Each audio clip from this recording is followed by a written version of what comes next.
என்ன ஆனந்தம், விடுதலை நாயகன் வெற்றியை தருகிறார். விடுதலை நாயகன் வெற்றியை தருகிறார். எனக்குள்ளே இருக்கிறார். என்ன ஆனந்தம், விடுதலை நாயகன் வெற்றியை தருகிறார். எனக்குள்ளே இருக்கிறார். என்ன ஆனந்தம். கரங்களை தட்டி அந்த நாமத்தை உயர்த்துவோமாம். நம்ம தேடி போலங்க ஆண்டவர், நம்மளை தேடி போல. அவர் நம்மளை தேடி வந்ததுனால, அவர் நம்மளை தேடி வந்தார். அவர் நம்மளை தேடி வந்தார்.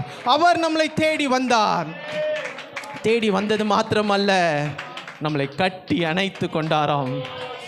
ஓ ஜீசஸ். இந்த காலை வேளையில் எத்தனை பேர் ஆண்டவரோட பிரசன்னத்தை உணர்றீங்க? அவர் நம்மளை இந்த காலை வேளையில் தேடி வந்திருக்கிறார். நம்ம தேடி போல அவர் நம்மளை தேடி வந்திருக்கிறார். ஓ ஜீசஸ், தேங்க்யூ லார்ட். ஓ நன்றி ஆண்டவரே, நன்றி ஆண்டவரே, நன்றி ஆண்டவரே. ஓ நீங்கள் எங்களை தேடி வந்தீங்களே ராஜா. ஓ தேடி வந்தது மாத்திரம் அல்ல, ஓ எஸ் லார்ட், எங்களை கட்டி அணைத்து கொண்டீரே. ஓ எங்களை கட்டி அணைத்து கொண்டீரே ராஜா. உமக்கு நன்றி செலுத்துகிறோம். நன்றி ராஜா. ஓ நன்றி நன்றி நன்றி நன்றி. ஓ தேங்க்யூ லார்ட். வேதத்தில் எப்படியா வாசிக்கிறோம்? யோவான் 15:16. ஓ ஜீசஸ், நீங்கள் என்னை தெரிந்து கொள்ளவில்லை, நான் உங்களை தெரிந்து கொண்டேனாம். ஓ எவ்வளோ அருமையான வார்த்தையில். ஓ இதை உணர்ந்து சொல்லுவோமா? Thank you Lord. நாங்கள் உங்களை தேடி வரலப்பா, நீங்கள் எங்களை தேடி இந்த உலகத்துக்குள்ளே வந்தீரே. ஓ ஜீசஸ். ஓ எஸ் லார்ட், தேங்க்யூ ஜீசஸ். அந்த பிரசனத்தை உணர்ந்தவர்களாய் அடுத்த ஒரு 5-10 நிமிஷத்தில் நம்ம முடிக்க போகிறோம். But God is going to do something today. Oh yes Lord.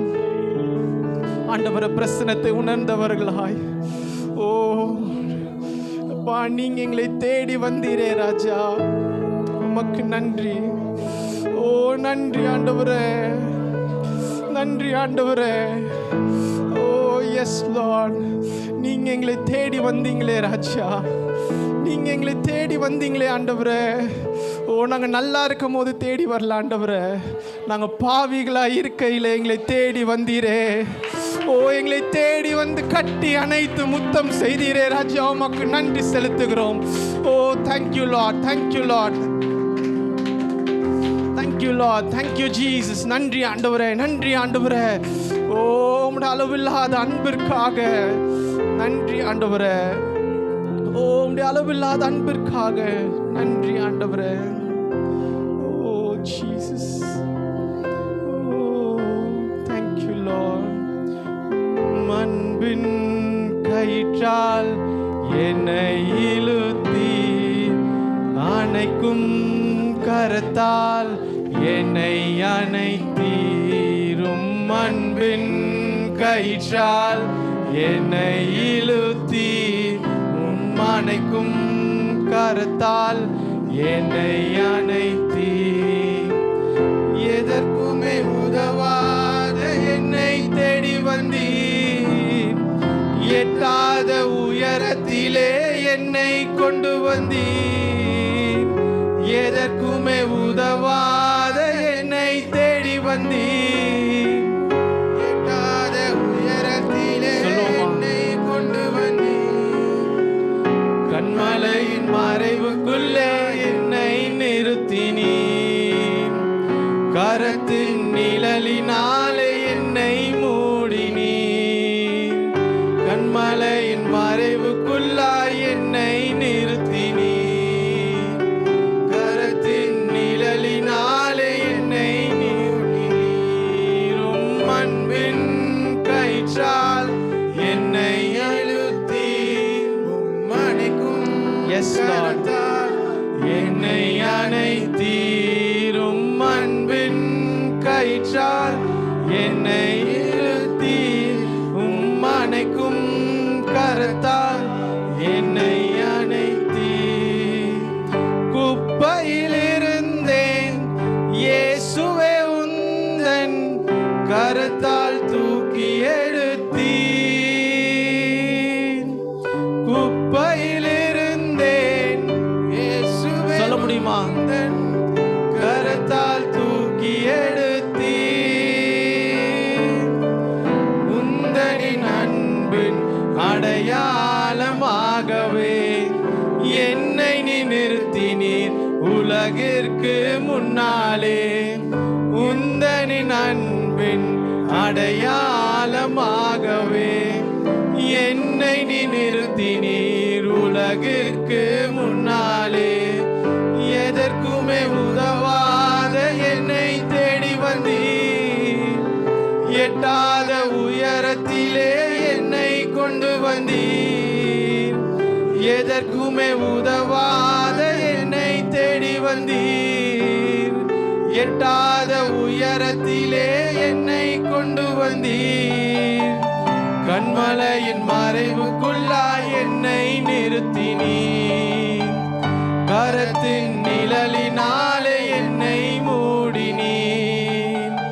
கண்மலையின் மறைவுக்குள்ளாய் என்னை நிறுத்தினீர். கரத்தின் நிழலினாலே என்னை மூடினீர். உம் அன்பின் கயிற்றால் என்னை, சொல்லுவோமா வாய்களை திறந்து உள்ளத்தின் ஆழத்தில் இருந்து, கரத்தால் என்னை அணைத்தீர். உம் அன்பின் கயிற்றால் என்னை இழுத்தீர். உம் அணைக்கும் கரத்தால் என்னை அணைத்தீர். ஜீசஸ், எஸ் லார்ட், எங்களை நீர் தேடி வந்தீரே ராஜா, உமக்கு நன்றி செலுத்துகிறோம். உம்முடைய அன்பின் கயிற்றால் எங்களை ஆண்டவரே இழுத்து அணைத்து சேர்த்து கொண்டீரே.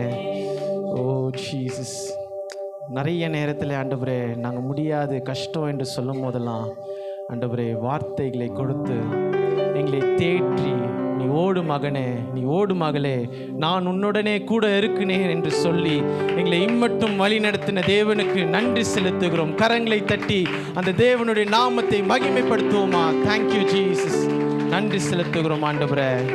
நன்றி தகப்பனே, எங்களை இம்மட்டும் வழி நடத்தின தேவனுக்கு நன்றி.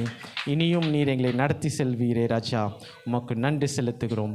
அப்பா, எங்களை இம்மட்டும் நீர் ஆண்டவரே பிரசன்னத்தினாலே நிரப்பி எங்களை அழகு பார்த்தீரே ராஜா, உமக்கு நன்றி செலுத்துகிறோம். மீதியாக இருக்க வேலைகளை பொறுப்பெடுத்துக் கொள்ளுங்க, எங்களோட பேசுங்க, நாங்கள் கேட்கிறோம். இயேசு நாமத்தில் பிதாவே.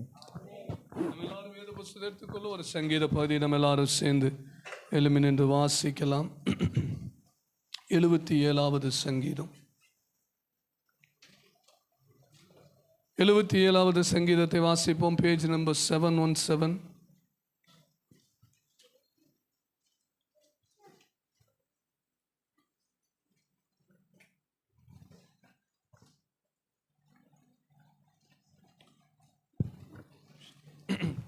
நான் தேவனை நோக்கி, எல்லாரும் வாசிக்கலாமா? நான் தேவனை நோக்கி என் சத்தத்தை உயர்த்தி கெஞ்சினேன், என் சத்தத்தை தேவனிடத்தில் உயர்த்தினேன், அவர் எனக்கு செவி கொடுத்தார். என் ஆபத்து நாளில் ஆண்டவரை தேடினேன், இரவிலும் என் கை தளராமல் விரிக்கப்பட்டிருந்தது. என் ஆத்துமா ஆறுதல் அடையாமல் போயிற்று. நான் தேவனை நினைத்த போது அலறினேன், நான் தியானிக்கும் போது என் ஆவி தோய்ந்து போயிற்று. நான் தூங்காதபடி என் கண்ணிமைகளை பிடித்திருக்கிறீர், நான் பேச மாட்டாதபடி சஞ்சலப்படுகிறேன். பூர்வ நாட்களையும் ஆதிகாலத்து வருஷங்களையும் சிந்திக்கிறேன். ராக்காலத்தில் என் சங்கீதத்தை நான் நினைத்து என் இருதயத்தோடு சம்பாஷித்து கொள்ளுகிறேன். என் ஆவி ஆராய்ச்சி செய்தது, ஆண்டவர் நித்திய காலமாய் தள்ளிவிடுவாரோ, இனி ஒருபோதும் தயை செய்யாதிருப்பாரோ, அவருடைய கிருபை முற்றிலும் அற்று போயிற்றோ, வாக்குத்தத்தமானது தலைமுறை தலைமுறைக்கு ஒழிந்து போயிற்றோ, தேவன் இரக்கம் செய்ய மறந்தாரோ, கோபத்தினாலே தமது உருக்கமான இரக்கங்களை அடைத்து கொண்டாரோ என்றேன். அப்பொழுது நான், இது என் பலவீனம், ஆனாலும் உன்னதமானவருடைய வலது வருஷங்களை நினைவு கூறுவேன், கர்த்தருடைய செயல்களை நினைவு கூறுவேன், உம்முடைய பூர்வ காலத்து அதிசயங்களை நினைவு கூறுவேன், உம்முடைய கிரியைகளை எல்லாம் தியானித்து உம்முடைய செயல்களெல்லாம் யோசிப்பேன் என்றேன். தேவனே, உமது வழி பரிசுத்த ஸ்தலத்தில் உள்ளது. உம்முடைய பெரிய தேவன் யார்? அதிசயங்களை செய்கிற தேவன் நீரே. ஜனங்களுக்கு உம்முடைய வல்லமையை விளங்க பண்ணினீர். யாக்கோபு யோசேப்பு என்பவர்களின் புத்திரராகிய உம்முடைய ஜனங்களை உமது புயத்தினால் மீட்டு கொண்டீர். ஜலங்கள் உம்மை கண்டது தேவனே, ஜலங்கள் உம்மை கண்டு தத்தளித்தது. ஆழங்களும் கலங்கினது. மேகங்கள் ஜலங்களை பொழிந்தது. ஆகாய மண்டலங்கள் முழக்கமிட்டது. உம்முடைய அம்புகள் தெரிப்புண்டு பறந்தது. உம்முடைய குமுறலின் சத்தம் சுழல் காற்றில் முழங்கினது. மின்னல்கள் பூச்சக்கரத்தை பிரகாசிப்பித்தது.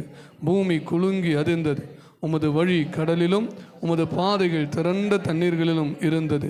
உமது காலடிகள் தெரியப்படாமல் போயிற்று. மோசே, ஆரோன் என்பவர்களின் கையால் உமது ஜனங்களை ஒரு ஆட்டு மந்தையை போல் வழி நடத்தினீர். அல்லேலூயா. பாருங்கள், இந்த சங்கீத பகுதி ஆசாபுடைய சங்கீதம். இந்த சங்கீதத்தில் சொல்லப்பட்டிருக்கிறதான சம்பவங்கள்லாம் நடந்து பல வருடங்கள், பல 100 வருடங்களுக்கு அப்புறம், அல்லேலூயா, மோசேயுடைய நாட்கள் கழித்து குறைஞ்சது ஒரு 500 வருடங்களை எல்லாம் தாண்டி, அதற்கு மேலே வருடங்களை தாண்டி இந்த சங்கீதக்காரன் வருகிறதை நம்ம பார்க்குறோம். இந்த சங்கீதக்காரன் இங்கே சொல்லுகிற சில காரியங்கள் பாருங்க.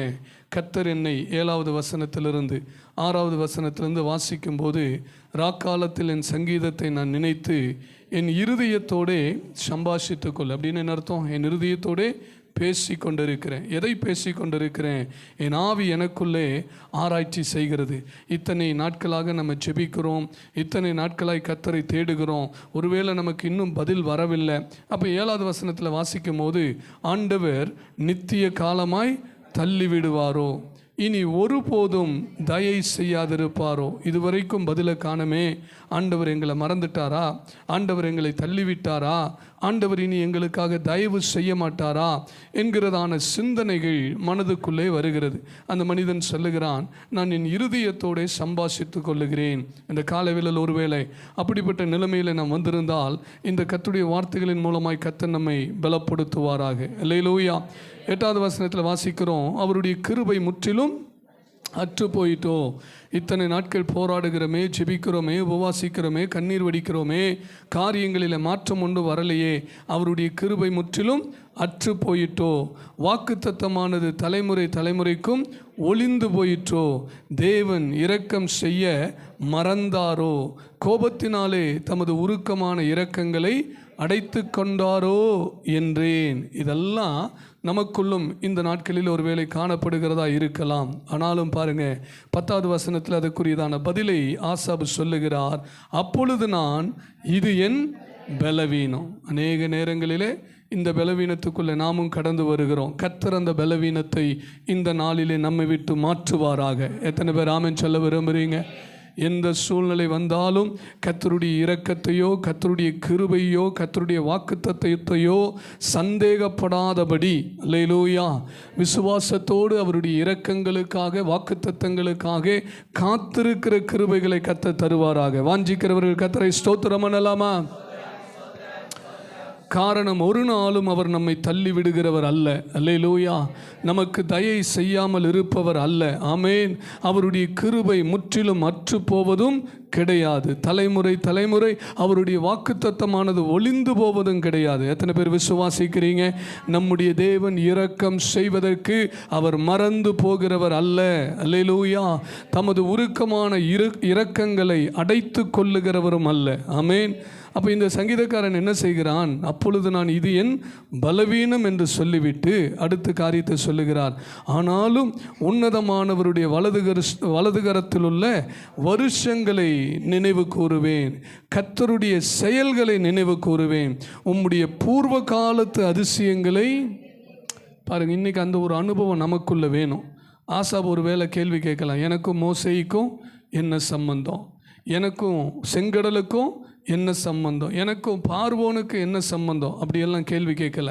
கர்த்தர் எனக்கா செங்கடலை திறந்தார், எனக்கா பார்வோனை அழித்தார், என்றைக்கோ கர்த்தர் செங்கடலை திறந்தார், என்றைக்கோ கர்த்தர் செங்கடலிலே வழி உண்டாக்கினார், என்றைக்கோ பார்வோனுடைய சேனைகளை அழித்தாரே, இத்தனை 1000 வருடங்கள் ஆயிருச்சு, எனக்கும் அதுக்கு என்ன சம்பந்தம்னு கேட்கல. அந்த தெய்வ மனிதன் சொல்லுகிறான், கர்த்தருடைய செயல்களை நான் நினைவு கூறுவேன், உம்முடைய பூர்வகாலத்து அதிசயங்களை நினைவு கூறுவேன். அல்லேலூயா. இன்றைக்கு நம்முடைய வாழ்க்கையில் அற்புதம் வேணும்னு சொன்னால் கர்த்தர் செய்தவைகளை நினைவு கூறலாம். நம்முடைய வாழ்க்கையில் மாத்திரமல்ல, வேதத்தில் கர்த்தர் செய்தவைகளை நினைவு கூறுவோம். தேவ மனிதர்களுக்கு கர்த்தர் செய்தவைகளை நினைவு கூறுவோம். இஸ்ரவேல் ஜனங்களுக்கு கர்த்தர் செய்தவைகளை நினைவு கூறுவோம். அதை நினைவு கூற நமக்குள்ளே விசுவாசம் பெருகும். நம்ம என்ன சொல்லுவோம்? கர்த்தாவை உம்மாலே செய்யக்கூடாத அதிசயமான காரியம் ஒன்றுமில்லை என்று சொல்லுவோம். யாரெல்லாம் அந்த விசுவாசத்தில் கடந்து வருகிறோமோ அவர்கள் ஒரு பெரிய விடுதலையை பார்க்க போகிறோம். அல்லேலூயா. ஆசாபு பாருங்க, துக்கப்படுகிற வரைக்கும் துக்கப்பட்டார். கர்த்தர் என்னை மறந்துட்டாரோ, கர்த்தர் என்னை தள்ளிட்டாரோ, கர்த்தர் எனக்கு கிருபைகளை அடைத்து கொண்டாரோ, இரக்கங்களை அடைத்து கொண்டாரோ, வாக்குத்தத்தங்கள் எல்லாம் பொய்யாய் போயிருச்சோ, இதெல்லாம் முடிஞ்சதுக்கு அப்புறம் உணர்கிறார், இது என் பலவீனம். அல்லேலூயா. கர்த்தர் அப்படிப்பட்டவர் அல்ல. நான் தான் என் பலவீனத்தில், என் சூழ்நிலையில், என் நிர்பந்தத்தில் இப்படியெல்லாம் நான் யோசிக்கிறேன். இது என் பலவீனம் தானே தவிர இது உண்மை கிடையாது.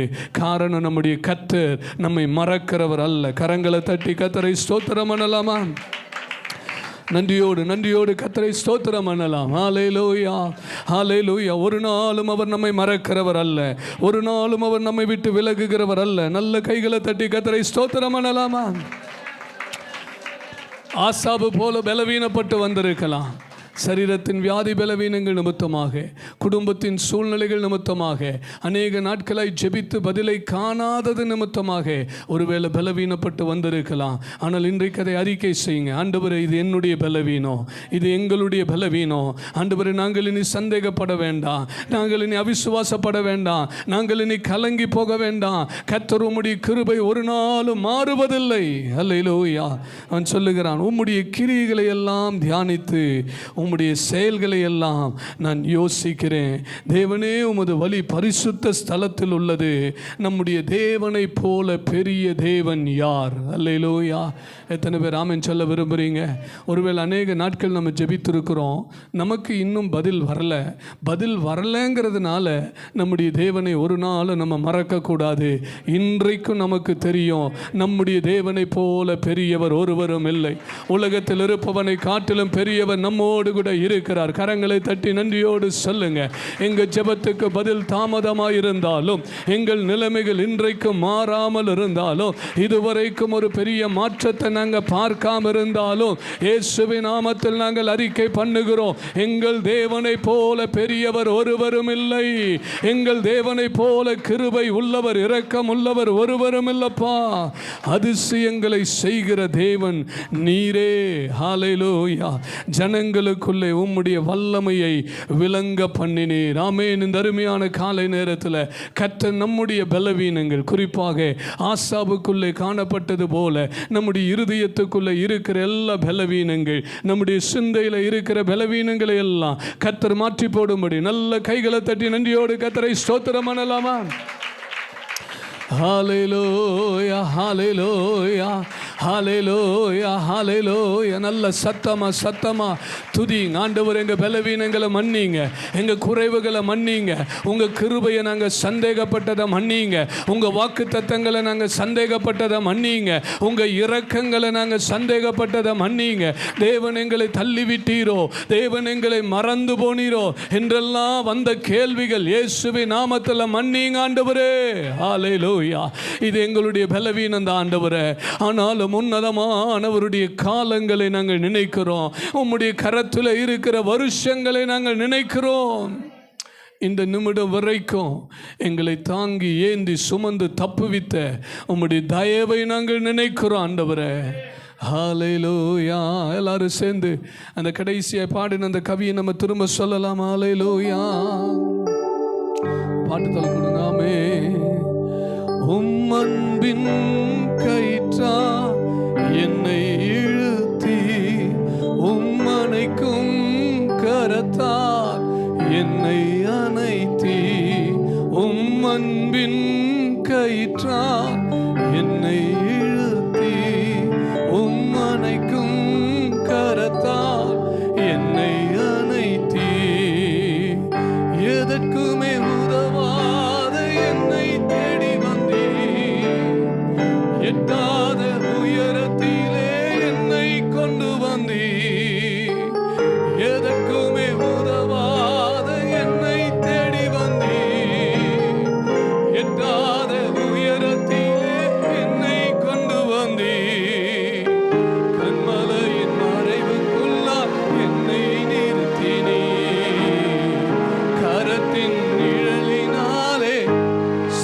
உயர்த்தி சொல்லலாமா? கண்மலையின் மறைவுக்குள்ளாய் கரத்தின் நிழலினாலே உம் அன்பின் கயிற்றால்.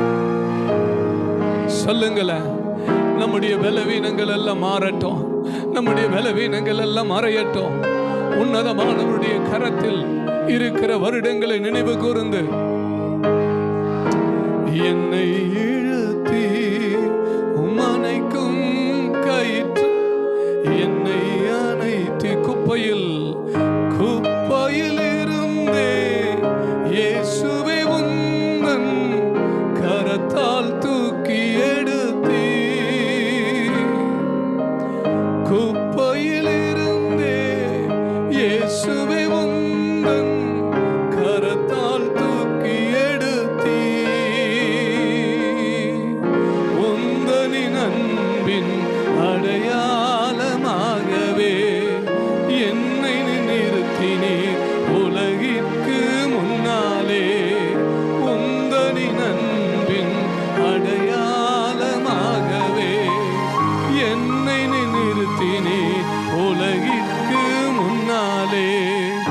எதற்குமே உதவாத என்னை தேடி வந்தீர், எட்டாத உயரத்திலே என்னை கொண்டு வந்தீர். சொல்லுங்க, எதற்குமே உதவாத என்னை தேடி வந்தீர், எட்டாத உயரத்திலே என்னை கொண்டு வந்தீர்.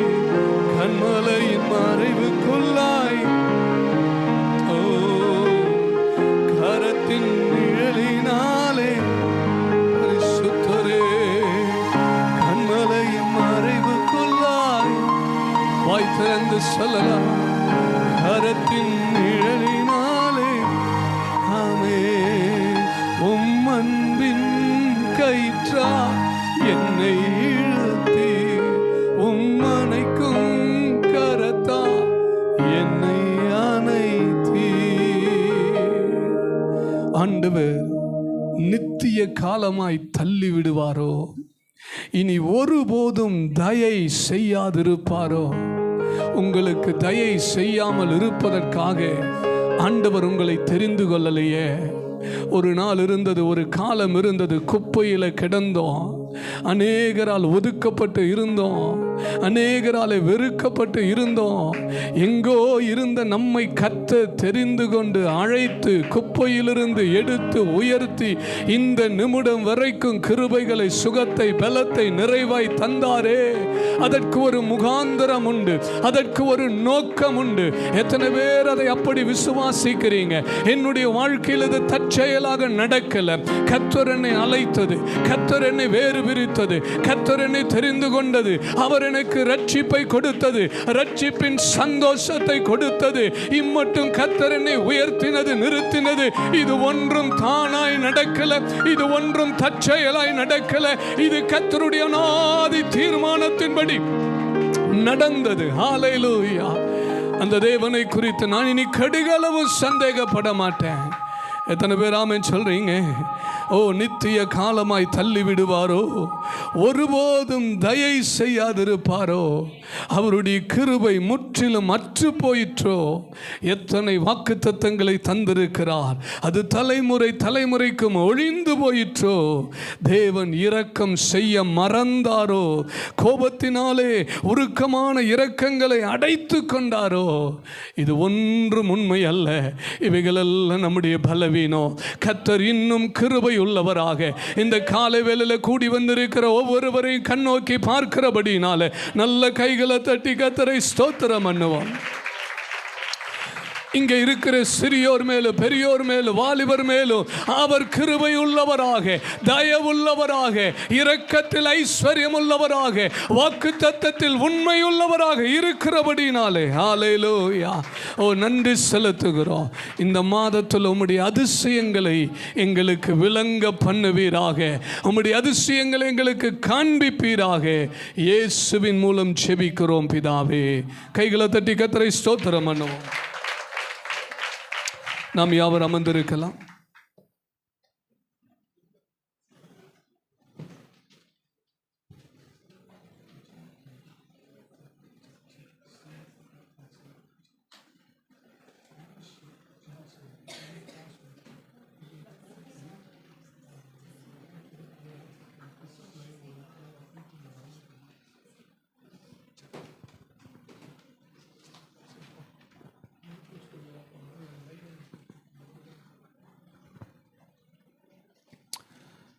அல்லேலூயா. பக்கத்துடைய கரங்களை குறித்து கர்த்தர் உங்களை ஆசீர்வதிப்பார்னு சொல்லுவோம்.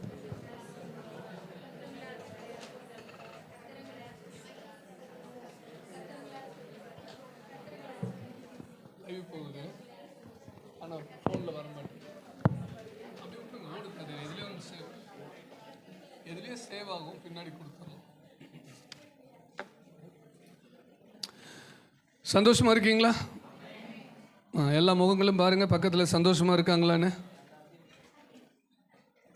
நீங்க சந்தோஷமா இருக்கிறீங்களா, நீங்க நல்லா இருக்கிறீங்களா அப்படி நல்லா கேட்பது கர்த்தருடைய ஆலயம்தான், தேவ பிள்ளைகள் தான். உங்க சொந்தமோ பந்தமோ பக்கத்தில் இருக்கிறவங்களோ நீ நல்லா இருந்தா என்ன, வேற யாருக்கு என்ன கவலை?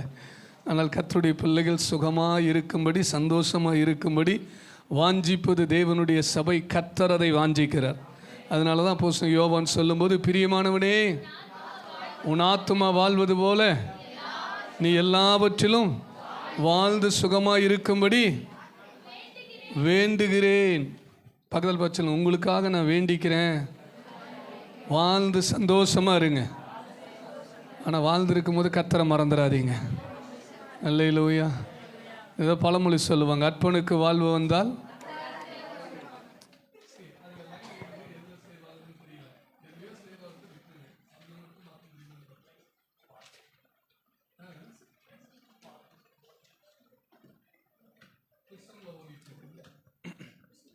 ஓகே, கர்த்தர் நல்லவர். அல்லேலூயா.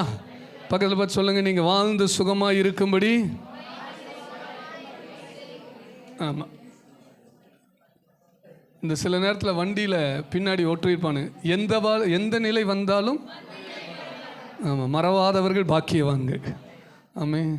சிறியவனை கர்த்தர் புழுதியில் இருந்து உயர்த்துகிறார், எளியவனை கர்த்தர் நல்லவர். யாத்திராம புஸ்தகம் 15வது அதிகாரம் 11வது வசனம். ஒரு சிறு குறுகிய நேரம் மாத்திரம் ஒரு சிறு தியானத்தை தியானித்து திருவிருந்து ஆராதனைகள் இருக்கிறதுனால் வேகமாய் கடந்து செல்லுவோம். பக்க நம்பர் சொல்லுங்க. 88வது பக்கம் பழைய ஏற்பாட்டில் வாசிங்க. கர்த்தாவே தேவர்களில், இங்கே ஒரு தனி பிரசங்கம் போகுது, கவனிங்க. கர்த்தாவே தேவர்களில் உமக்கு ஒப்பானவர் யார்? பரிசுத்தத்திலே மகத்துவம் உள்ளவரும் துதிகளில் பயப்படத்தக்கவரும் அற்புதங்களை செய்கிறவருமாகிய உமக்கு ஒப்பானவர் யார்? அல்லேலூயா. சரி, சகோதரர்கிட்ட ஒரு கேள்வி கேட்கலாம். யாத்திராகமம் 15 உங்களுக்கு என்ன ஞாபகம் வருது? என்னது 15வது அதிகாரம்? நீங்கள் சகோதரர் அம்மா எப்பமா உனக்கு ப்ரொமோஷன் கொடுத்தாங்க? வீட்டில் தான் கொடுத்துட்டாங்க. பைபிள் வாசிக்கிறவங்கெல்லாம் ஒரு சில அதிகாரங்களை சொன்னோன்னா அந்த அதிகாரங்கள் என்னங்கிறது நமக்கு என்ன செஞ்சிடணும்? ஆமாம். ஆதியா 1வது அதிகாரம் என்ன? படைப்பு. 3வது அதிகாரம் என்ன? 3வது அதிகாரம் படைப்பா? 3வது அதிகாரம் என்ன? பாவம். 5வது அதிகாரம் என்ன? 6வது அதிகாரம் என்ன? நோவா. 12வது அதிகாரம் என்ன? ஆபிரகாம். அல்லேலூயா. இப்படி ஒவ்வொரு அதிகாரத்தையும் நம்ம என்ன செய்யணும்? மைண்டில் வச்சுக்கணும். அல்லேலூயா. அப்போ யாத்திராகமம் 15வது அதிகாரம் என்ன? 12வது அதிகாரம் என்ன? எகிப்திலிருந்து பஸ்கா பண்டிகை 12வது அதிகாரம். அதுலேயே தான் புறப்படவும் செய்கிறாங்க.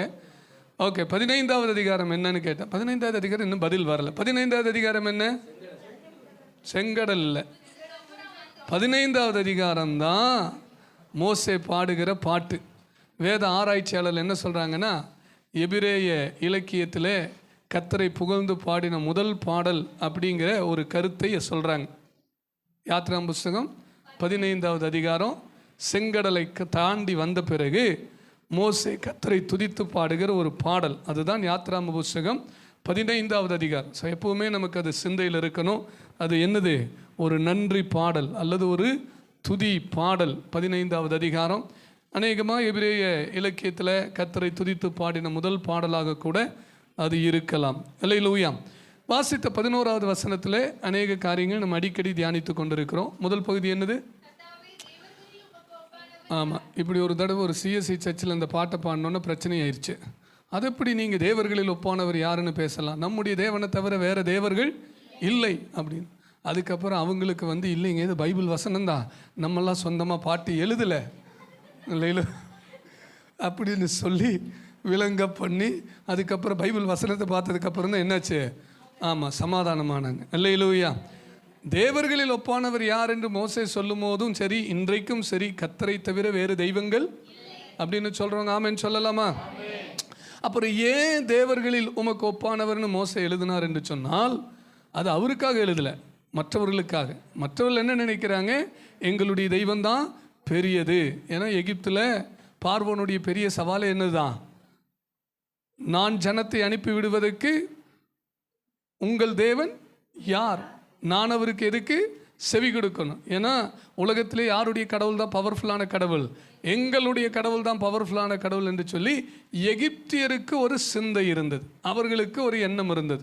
அதனால தான் பொதுவாக சொல்லுவாங்க, எத்தனை வாதையை கர்த்தர் அனுப்பினார், அந்த 10 வாதை எதோடு தொடர்புடையது, அவர்களுடைய தெய்வங்களோடு தொடர்புடையது. எகிப்திலே எதையெல்லாம் தெய்வமாய் நினைத்தார்களோ அந்த தெய்வங்களோடு தொடர்புடையது தான் 10 வாதையும். அப்போ ஆண்டவர் ஒவ்வொரு வாதையாக கொடுத்து ஒவ்வொரு தெய்வத்தையும் அடித்து, பற்றிய உன் தெய்வமெல்லாம் ஒன்றும் இல்லைன்னு சொல்லி விளங்க பண்ணி தம்முடைய ஓங்கிய புயத்தினால் வல்லமையுள்ள கரத்தினால் இஸ்ரவேல் ஜனங்களை வெளியே கொண்டு வந்தார். அப்போ மோசே அந்த ஒரு புரிந்து கொள்ளுதல்ல, அந்த ஒரு அண்டர்ஸ்டாண்டிங்கில் சொல்கிறாரு, பூமியில் தேவர்கள் என்று சொல்லப்படுகிற அநேகர் இருக்கிறார்கள். யாருக்கு? நமக்கு இல்லை, அவர்களுக்கு.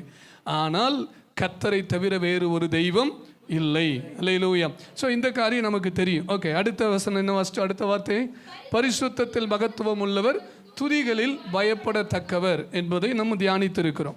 கடைசி ஒரு பகுதியை நம்ம தியானிக்கிறோம். கடந்த 2 நாட்களாக இந்த ஒரு காரியத்தை தான் ஆண்டவர் மறுபடியுமாக உணர்த்தினார். ஏனென்றால் இன்றைக்கு நம்ம அநேக நேரங்களிலே அந்த காரியத்தை அதிகமாய் சொல்றதில்லை. கடைசி காரியம் என்ன? அற்புதங்களை செய்கிற தேவன், அற்புதங்களை செய்கிறவர். அல்லேலூயா. நம்ம பாருங்க, எல்லா பெயர்களையும் சொல்லி ஆண்டவரை துதிப்போம். எபினேசர்னு சொல்லுவோம், இம்மானுவேல்னு சொல்லுவோம், எல்ரோயி எல்லாம் நிறைய சொல்லுவோம். ஆனால் அவர் அற்புதங்களை செய்கிறவர் என்பதை திரும்ப திரும்ப சொல்லி ஜெபிக்கிறதுல நமக்கே கொஞ்சம் சோர்வு. எதனால வந்துச்சு? ஆசாபு மாதிரி தான், ரொம்ப நாள் ஆச்சு ஜெபம் பண்ணிகிட்டே இருக்கிறோம், பதில் வரமாட்டேங்குது, மாற்றம் வரமாட்டேங்குது. இப்போ அற்புதம் செய்யுங்கன்னு சொல்லி ஜெபம் பண்ணுறதையே விட்டுட்டோம். இப்போ நம்முடைய ஜெபமெல்லாம் எப்படி தெரியுமா? சித்தமான கொடுங்க ஆண்டவர். நம்மளும் இப்போ அப்படி ஆயிட்டோம், சித்தமான அற்புதங்கள். இப்போ அற்புதத்துக்காக விட்டுட்டோமா? கேட்குறோமா? அற்புதத்தை கேட்குறது இப்போ என்ன ஆயிடுச்சு? ஆண்டவர் சொல்ல, எத்தனை நாள் ஆனாலும் நான் அற்புதம் செய்கிறவர் தான். ஆமேன்னு சொல்லுங்க பார்க்கலாம். சித்தமானதை கேளுங்கன்னு ஜெபம் பண்ணணும் தான், ஆனால் கிடைக்கலையேன்னு சந்தேகத்துக்காக எங்கே போயிடக்கூடாது. சொல்கிறது உங்களுக்கு புரியுதா? அநேக நேரத்தில் அவர் அற்புதங்களை செய்கிறவர் என்பதை மறுபடியுமாக நம்ம சொல்லி அறிக்கை செய்து ஜெபிக்கிறதில்லை. இதே பிரச்சனை தான் யாருக்கு இருந்திருக்குது? ஆசாபுக்கு இருக்குது.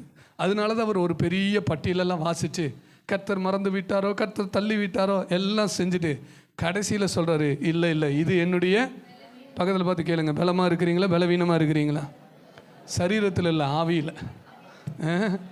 ஆவியில் பலனாக இருந்தீங்கன்னா ஜெபம் பலமாக இருக்கும். ஆவியில் பலவீனமாக இருந்தால் ஜெபிக்கிறதையே போங்க பாஸ்டர், ஜெபிச்சு என்னத்தை கண்டோம். ஒரு வேலைக்காக ஜெபம் பண்ணுற வேலை இன்னும் கிடைக்க மாட்டேங்குது. ஒரு நன்மை நடக்கணும்னு ஜெபம் பண்ணுற நன்மை இன்னும், ஆமாம், ஒரு ஆசீர்வாதத்துக்காக ஜெபம் பண்ணுற ஆசீர்வாதம் இன்னும். ஒரு வேளை சோர்ந்து போய் வந்திருந்தீங்கன்னா முதல்ல அறிக்கை செய்யுங்க, இது என் பலவீனம். அல்லேலூயா. இப்போ சங்கீதக்காரன் ஆசாபுக்கு இந்த சத்தியம் புரிஞ்சதுனால அடுத்த உடனே ஸ்டார்ட் பண்ணிட்டார், உன்னதமானவருடைய வலது கரத்தில் உள்ள வருஷங்களை நினைவு கூறுவேன். இப்போ நான் என்ன செய்வேன்? எனக்கு ஆண்டவர் இப்போ செஞ்சாரா செய்யலையாங்கிறதெல்லாம் விட்டுட்டு இதுவரைக்கும் ஆண்டவர் என்னெல்லாம் செஞ்சாரோ அதெல்லாம் நினைவு கூறுவேன். அல்லேலூயா. அதனால் ஆரம்பிச்சிட்டாரு. கிட்டத்தட்ட ஒரு 1000 வருஷத்துக்கு முன்னாடி 500-600 வருஷம் கண்டிப்பாக இருக்கும். எப்படியும் மோசேக்கு அப்புறம் தாவீதுடைய காலத்துக்கே 500 வருஷம் இல்லையா? எப்படியும் அதிகமான வருடங்கள் தான். 500-600 வருஷத்துக்கு மேலே கர்த்தர் என்னெல்லாம் செஞ்சாரோ அதையெல்லாம் நாம் நினைவு கூறுவோம் என்று சொல்லி அவர் கர்த்தருடைய அதிசயங்களை தியானிக்க ஆரம்பித்தார். அப்போ விசுவாச வாழ்க்கையில் நம்ம சோர்ந்து போகும்போது நம்ம செய்ய வேண்டியது என்னது? அதிசயங்களை தியானிக்கணும். நீங்கள் என்ன செய்யணும்? பைபிள் வாசிக்கணும். பக்கத்தில் வச்சுருங்க, பைபிள் வாசிக்கணும். விசுவாசத்தில் சோர்ந்து போகும்போது நான் இங்கே போகட்டுமா அங்கே போகட்டுமா, எங்கேயும் போகாதீங்க. இன்றைக்கி காலையில் யாருக்கோ சொன்னேன், தம்பி உட்காந்து சீக்கிரம் ஒரு நல்ல வேலை கிடைக்கிற வரைக்கும் புதிய ஏற்பாடை வாசித்து முடிச்சிரு. ஆமென் சொல்லுங்க. அல்லேலூயா. அதிசயத்தை பார்க்கணுன்னா கர்த்தருடைய வார்த்தையை தியானித்து கொண்டே இருங்க, வசனத்தை வாசித்து கொண்டே இருங்க, அறிக்கை செய்து கொண்டே இருங்க. நிச்சயமாய் கர்த்தர் நமக்கு அதிசயத்தை செய்வார். எத்தனை பேர் விசுவாசிக்கிறீங்க?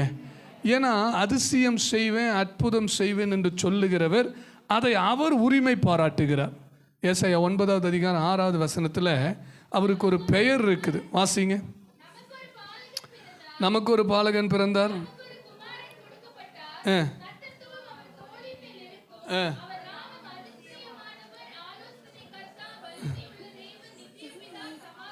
இதில் பாருங்களேன், இந்த நித்திய பிதா எடுத்துக்குவோம், வல்லமில்ல இதை எடுத்துக்குவோம், சமாதான பிரபு எடுத்துக்குவோம். அதில் இன்னொரு வார்த்தை இருக்குது, அவருடைய நாமம் என்னது? அதிசயமானார். அல்லேலூயா. அப்போ இன்றைக்கி நம்ம ஒரு காரியத்துக்காக ஜெபிக்கும் போது, ஆண்டவரே நான் ஒருவேளை இன்றைக்கு சோர்ந்து போயிருந்தாலும் என் பலவீனங்களை நான் அறிக்கை செய்து நான் ஜெபிக்கிறேன், நீர் அதிசயமானவர். அல்லேலூயா. நீர் இன்றைக்கும் அதிசயம் செய்ய வல்லவராக இருக்கிறீர். எத்தனை பேர் ஆமென் சொல்கிறீங்க? அப்போ இன்றைக்கு உங்களுக்கு அதிசயம் எத்தனை பேர்த்துக்கு வேணும்னு சொல்லி கேட்டால் எல்லோரும் கை உயர்த்துவீங்கன்னு நினைக்கிறேன். அதிசயம் வேண்டாத யாராக இங்கே இருக்கிறீங்களா? இல்லை, எல்லாருக்கும் அதிசயம் வேணும்னு சொல்கிறவங்கள கை உயர்த்துங்க பார்க்கல. எனக்கே வேணும். உங்களுக்கு மட்டும் என்ன, உங்களுக்கேன்னு தனியாக எல்லாருக்கும். ஆமே, அற்புதம் வேணும், அதிசயம் வேணும். ஆகையினாலே வசனம் சொல்லுகிறது அவர் அதிசயமானவர். அப்போ இன்றைக்கு நம்ம செய்ய வேண்டிய காரியம் என்ன?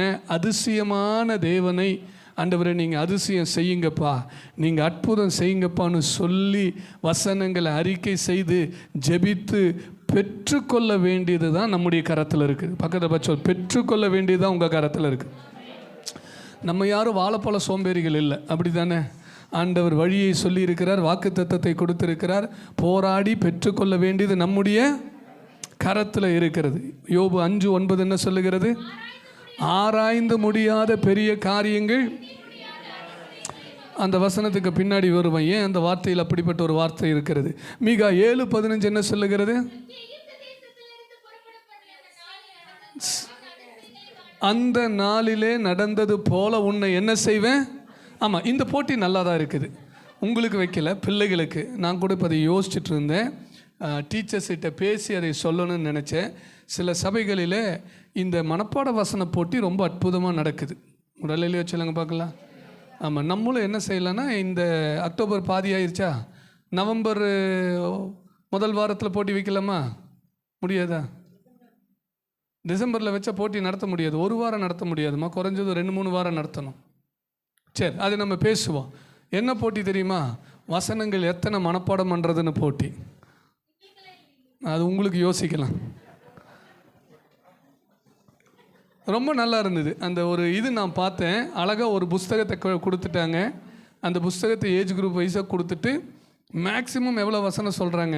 முதல் வாரம் 20 வசனம், 2வது வாரம் 30 வசனம், அப்படி 3வது வாரம்லாம் வரும்போது எவ்வளவு சொல்கிறாங்க. அதில் ஃபில்ட்ரு பண்ணி கடைசி வின்னரை தேர்ந்தெடுத்து அவங்களுக்கு ஒரு பரிசு, வருஷத்தில் ஒரு டைம். அல்லேலூயா. கர்த்தருடைய வசனங்களை அப்படி மனப்பாடம் பண்ணி சொல்லுவது ரொம்ப ஆசீர்வாதமாக இருக்கும். சரி, மீகா 7:15 வாசிக்கிறோம். உன்னை அதிசயங்களை, பக்கத்தில் பட்சம் உங்களை அதிசயங்களை. அல்லேலூயா. ஆமாம், 10வது மாதத்தில் 10 நாள் ஆயிடுச்சா, 12 நாள் ஆயிடுச்சு. இனி எஞ்சியுள்ள நாட்களிலே கர்த்தர் நிச்சயமாய் அதிசயங்களை காண பண்ணுவாராக. விசுவாசிக்கிறீங்களா? ஆமென். யாத்திராகமம் சங்கீதம் 40:15 வாசிங்க. அங்கேயும் அதிசயம் அற்புதங்களை குறித்து வாசிப்போம். சங்கீதம் 40:15.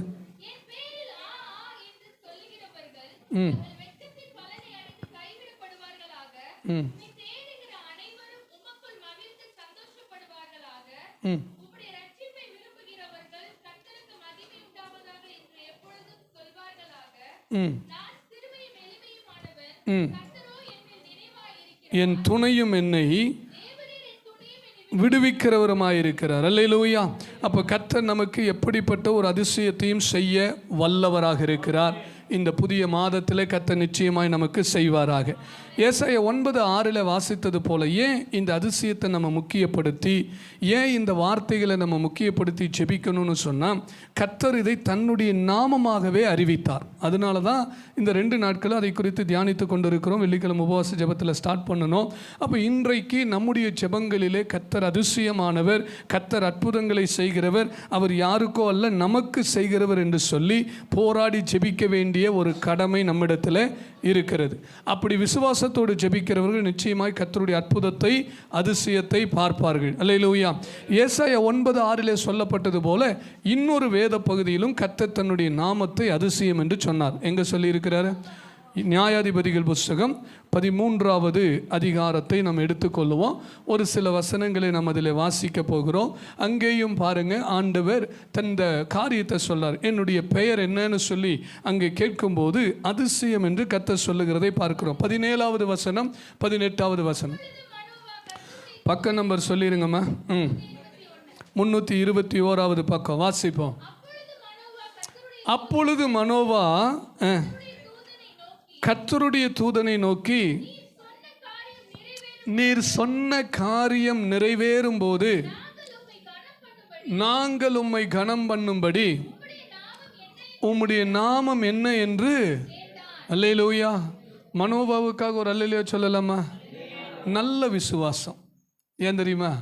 மனோபாவுடைய மனைவி மலடியாக இருந்தார்கள். எத்தனை வருடம் மலடியாக இருந்தார்கள் என்று சொல்லி வேதத்தில் நமக்கு சொல்லப்படலை. ஆனால் அநேக நாட்கள் மலடியாக இருந்திருக்கிறாங்க, வருடங்கள் மலடியாக இருந்திருக்கிறாங்க. கர்த்தருடைய தூதன் மனோவாவுடைய மனைவியை சந்தித்து பேசும்போது அறிமுகமே அப்படித்தான் கொடுக்கிறார். மலடி எண்ணப்பட்ட நீ கர்ப்பம் தரித்து ஒரு குமாரனை பெறுவாய். அப்போ மலடிங்கிறதே அவங்க பேராக மாறிடுச்சு. பல வருடங்கள் ஆயிடுச்சு.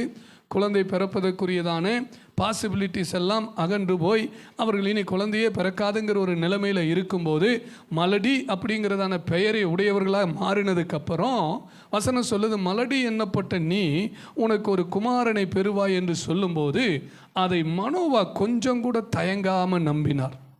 ஆமேன். மனைவி ஓடி வந்து சொல்கிறாங்க மனோவா கிட்ட, ஒருத்தர் வந்தார், என்னை சந்திச்சார், எனக்கு ஒரு குழந்தை பிறக்கணும்னு சொன்னார். அந்த குழந்தை பிறக்கிற வரைக்கும் நீ திராட்சை ரசம் புசியாமல் குடியாமல் தீட்டானது ஒன்றும் வாய்க்குள்ளே போகாமல் நீ இப்படியெல்லாம் இருக்கணும்னு சொல்லி சொன்னாருன்னு சொன்ன உடனே அந்த மனோவாவுக்கு சந்தேகமே வரல. என்ன வந்துச்சுன்னு கேட்டால், உங்ககிட்ட சொன்னது யார் அப்படிங்கிறது தான் கேட்டார். உடனே அந்த அம்மாவே சொல்லிட்டாங்க, அவர் எங்கிருந்து வந்தாருன்னு நான் கேட்கல, அவருடைய பெயர் என்னன்னு நான் கேட்கல. அல்லேலூயா. அப்போ உடனே மனோவா சொல்கிறாரு, ஒரு ஜெபம் பண்ணுறாரு. வாசிங்க அந்த ஜெபத்தை. அப்பொழுது மனோவா கர்த்தரை நோக்கி விண்ணப்பம் பண்ணி, என் ஆண்டவரே, நீர் அனுப்பின தேவனுடைய மனுஷர் அப்படின்னா என்ன அர்த்தம்? மனோவா முதல்ல மனைவி சொன்னதை நம்பினாங்க. அப்போ கணவன்மாரெல்லாம் மனைவி சொல்கிறத உனக்கு நீயே ஏமா ஆப்பு வச்சுக்க, சரி நானே அதை முடிச்சிருப்பேன். ஓகே, மனைவி சொல்கிறத கணவன்மாரெல்லாம். அப்போ அடுத்து மனைவிகள் நம்புற மாதிரி விஷயத்தை தான் கணவன் மனைவி எப்படி இருந்திருக்கிறாங்கன்னு பாருங்க. அப்படிப்பட்ட கணவன் மனைவியாக இருப்பீர்கள் என்று சொன்னால் கையை உயர்த்தவர் அல்லையா சொல்லும். அல்ல, அப்படி இருக்கணும்னு வாஞ்சிக்கிறவங்கள கையை உயர்த்துறேன். சிபிஎம் சபையில் இருந்தபோது ஒரு பிரசங்கத்தில் பாஸ்டர் பேசினார். அங்கே குடும்பத்தில் ஒரு பயங்கர போட்டி இருக்கும். என்ன போட்டின்னு நினைக்கிறீங்க? டிவியில் யாருக்கு பிடிச்ச ப்ரோக்ராமை முதல்ல போடுறது, யார் ரிமோட்டை முதல்ல கொடுக்கறது, யார் ரிமோட்டை கொடுக்காமல் எடுத்து வைக்கிறது, இந்த போட்டியா? இல்லை. அங்கே கணவன் மனைவி ஒரு ஆரோக்கியமான ஒரு போட்டி இருக்குமாமா. என்ன போட்டின்னு கேட்டிங்கன்னா, அதிகாலையில் எழும்பி யார் ஜெபம் பண்ணுறதுன்னு. யாருக்கும் போட்டிங்க? அப்படிப்பட்ட கணவன்மார் பாக்கியவான்ங்க. எப்படி? மனைவி எந்திரிக்கிறதுக்கு முன்னாடி கணவன் எந்திரிச்சு போய் அவர் தனியாக முழங்கால் படிட்டு ஜெபம் பண்ணுவாங்களாமா. அன்றைக்கி ஒருவேளை மனைவி லேட்டாக எந்திரிச்சிட்டாங்க, ஐயோ எனக்கு முன்னாடி யார் எந்திரிச்சிட்டா, என் கணவன் எந்திரிச்சிட்டாருன்னு ஒரு குற்ற உணர்வு வந்து அடுத்த நாள் காலையில் அவங்கள அவர் எந்திரிக்கிறதுக்கு முன்னாடி இவங்க எந்திரிச்சு போய் இவங்க என்ன செய்வாங்க? எப்படி இருக்கும் அந்த குடும்பம்? சொல்லுங்க. ஒரு பரலோகமாக இருக்கணும் இல்லையா? அதிகாலையில் யார் நேரத்தில் எந்திரிச்சு போய் தனியாக உட்காந்து நான் ஆண்டவரை பார்த்து ஜெபம் பண்ணுறதுன்னு சொல்லி ஒரு ஆரோக்கியமான ஒரு நல்ல குடும்பம், ஜெபத்துக்கு கர்த்தருக்கு முன்னாடி வைராக்கியம் பாராட்டுகிற குடும்பம்.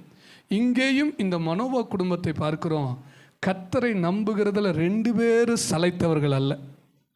ஆமென் சொல்லுங்க. மலடியாக இருக்கிற மனோவாவுடைய மனைவிக்கு திடீர்னு ஒருத்தர் வராரு. அவருடைய ரூபம் பார்க்கறதுக்கு மகா பயங்கரமாக இருக்கிறது. வந்து ஒரு வார்த்தையை சொல்லிட்டு போகிறாரு.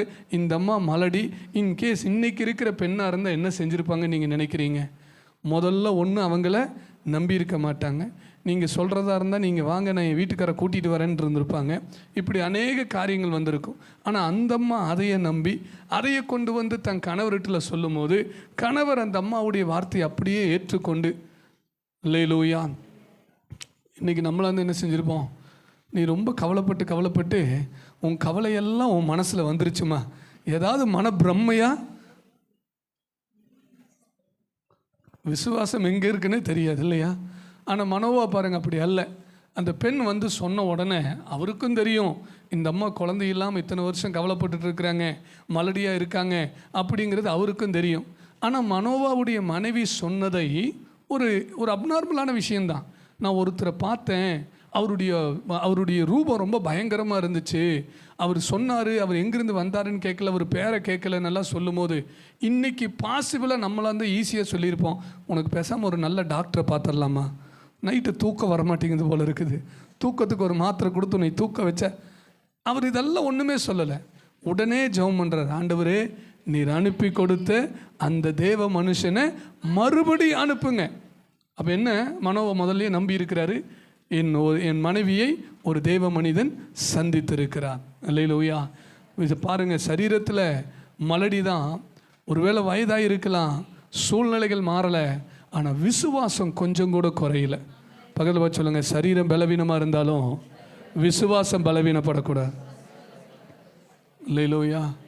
தம்பி வசனத்தை கேளு, விசுவாசம் பலவீனமாக இருக்கக்கூடாது. ஆகையினால பாருங்கள், மனோவாகட்டும் உடைய மனைவி ஆகட்டும் விசுவாசத்தில் உறுதியாக இருக்கிறாங்க. இப்போ திரும்ப மனோவாவுடைய ஜெபத்தை கேட்டு மறுபடியும் கர்த்தருடைய தூதன் இறங்கி வருகிறதை பார்க்கிறோம். பழைய ஏற்பாடு புஸ்தகத்தில் கர்த்தருடைய தூதன் என்று சொல்லுவதெல்லாம் அதிகபட்சமாக யாரை குறிக்குது? இயேசு கிறிஸ்துவை குறிக்குது. தியாலஜி படித்தவங்களுக்கு தெரியும். கிறிஸ்டோஃபனின் அதுக்கு பேர். அப்படின்னா என்ன அர்த்தம்? மனிதனாய் இயேசு இந்த பூமியிலே அவதரிக்கிறதுக்கு முன்னாடி பழைய ஏற்பாட்டில் தன்னை வெளிப்படுத்தின சம்பவங்களைத்தான் கர்த்தருடைய தூதன் என்று நம்ம வேதத்தில் வாசிக்கிறோம். இப்படி அநேக சம்பவங்களிலே குமாரனாகிய தேவன் தன்னை வெளிப்படுத்தினார். அதுதான் இந்த வெளிப்பாடுகள். அதைத்தான் இயேசு கிறிஸ்து தன்னை வெளிப்படுத்தினார் என்பதை நம்ம வேதத்தில் வாசிக்கிறோம். அதை இயேசுவே ஒரு இடத்துல சொல்கிறார். எங்கே சொல்கிறாரு? பைபிள் வாசித்தது நாங்கள் இப்படி தான் தலையாட்டுவோம். இயேசுவே ஒரு இடத்துல சொல்கிறார். எங்கே சொல்கிறார்? கரெக்டாக சொல்லுங்க பார்க்கலாம்.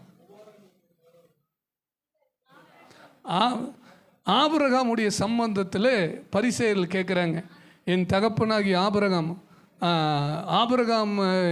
ஆபிரகாமை காட்டிலும் நீ பெரியவரான்னு சொல்லி கேட்கும்போது உடனே அவர் சொல்றார், ஆபிரகாம் என் நாளை காண ஆசையாக இருந்தான், கண்டு களி கூர்ந்தான். எப்போ பார்த்தார் ஆபிரகாம? ஆதியாகமம் 18வது அதிகாரத்தில் மம்ரேயின் சமபூமியில் கர்த்தர் ஆபிரகாமுக்கு தரிசனமான வசனம் உள்ளே போகுதா இல்லை எங்கே வெளியே போகுதா? ஆமாம். அப்போ இயேசு சொல்கிறார், ஆபிரகாம் என் நாளை காண ஆசையாக இருந்தார், என் நாளை கண்டு களி கூர்ந்தார். எங்கே இயேசு ஆபிரகாம் பார்த்தாரு? ஆதியாகமம் புஸ்தகம் 18வது அதிகாரத்தில் மம்ரேயின் சமபூமியிலே ஆபிரகாமுக்கு கர்த்தர் தரிசனமானார். அப்படி கர்த்தராக தரிசனமானது யாரு? ஆண்டவராகிய இயேசு கிறிஸ்து. அதே ஒரு சம்பவம் தான் மனோவாவுடைய தம்பதிகள் மனோவாவுக்கு நடக்கிறதை பார்க்கிறோம். கர்த்தருடைய தூதனானவர் அங்கே இறங்கி வந்து இந்த மனோவா தம்பதியிடத்திலே அவர் காட்சி கொடுத்து அவர் பேசுகிறதைத்தான் அந்த வேத பகுதி அந்த வேத பகுதியில் நம்ம வாசிக்கிறோம். அந்த பகுதியில் வாசிங்க பார்க்கலாம்.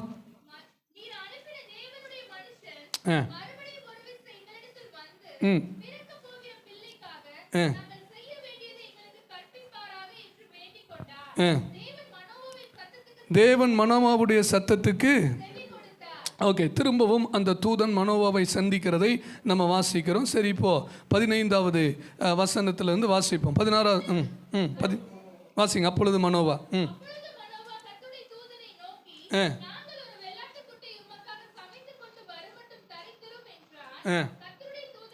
அன்னைக்கு பாருங்க, இஸ்ரவேல் மக்கள் இன்றைக்கும் நல்ல சிலர் அப்படி இருப்பாங்க. வீட்டுக்கு போயிட்டா கண்டிப்பாக சாப்பிடாம என்ன செய்ய மாட்டாங்க. ஆமாம், சிலர் இருக்கிறாங்க வீட்டுக்குள்ளே போனால் தண்ணி கூட குடிக்கிறீங்களான்னு கேட்க மாட்டேன்.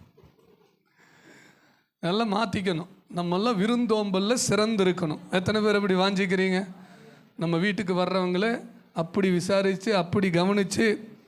ஒரு காலம் இருந்தது, எங்கள் வீட்டில் சிலர் வரும்போது கொடுக்கறதுக்கு எதுவுமே இருக்காது. அப்போ எங்கள் அம்மாவுடைய ஒரு ஜெபம் என்னென்னா, ஆண்டவர் எங்கள் வீட்டில் வர்றவங்க ஒருத்தருக்கும் நாங்கள் இனி கொடுக்கலன்னு சொல்லக்கூடாது, அநேக ஊழியர்கள் வரணும், நாங்கள் நிறைவாக போஷிக்கணும்னு சொல்லி ஜெபம் பண்ணினாங்க. இன்றைக்கு வரைக்கும் அந்த ஜெபத்துக்கு கர்த்தர் பதில் கொடுத்துருக்குறேன். ஆமென் சொல்லுங்கள் பார்க்கலாம்.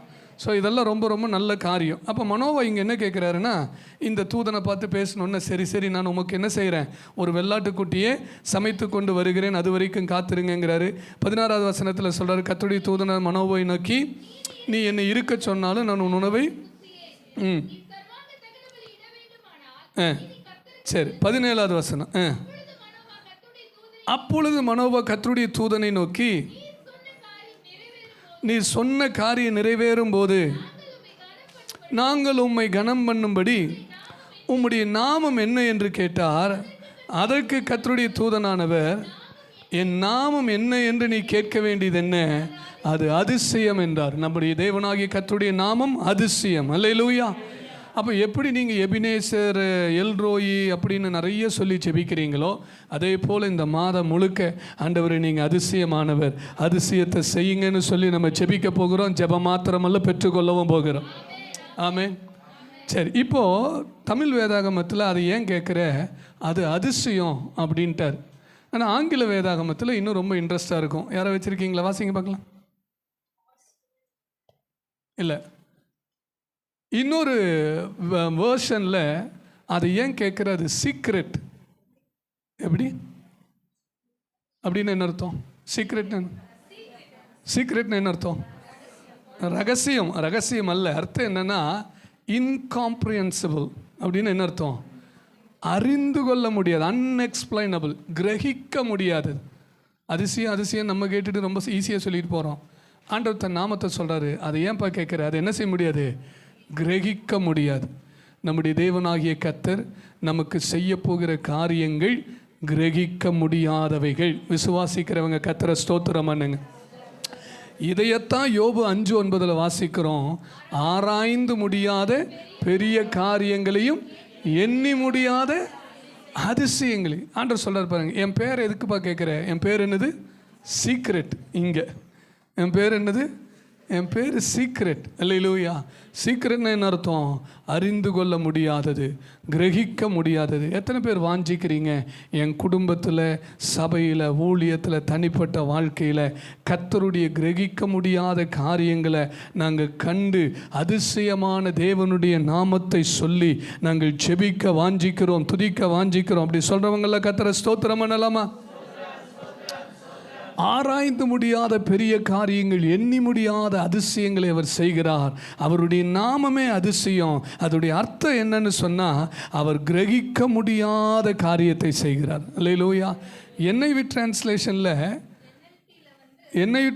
என்ன கொடுத்துருக்காங்கன்னா, NLTயில் பியாண்ட் அண்டர்ஸ்டாண்டிங்.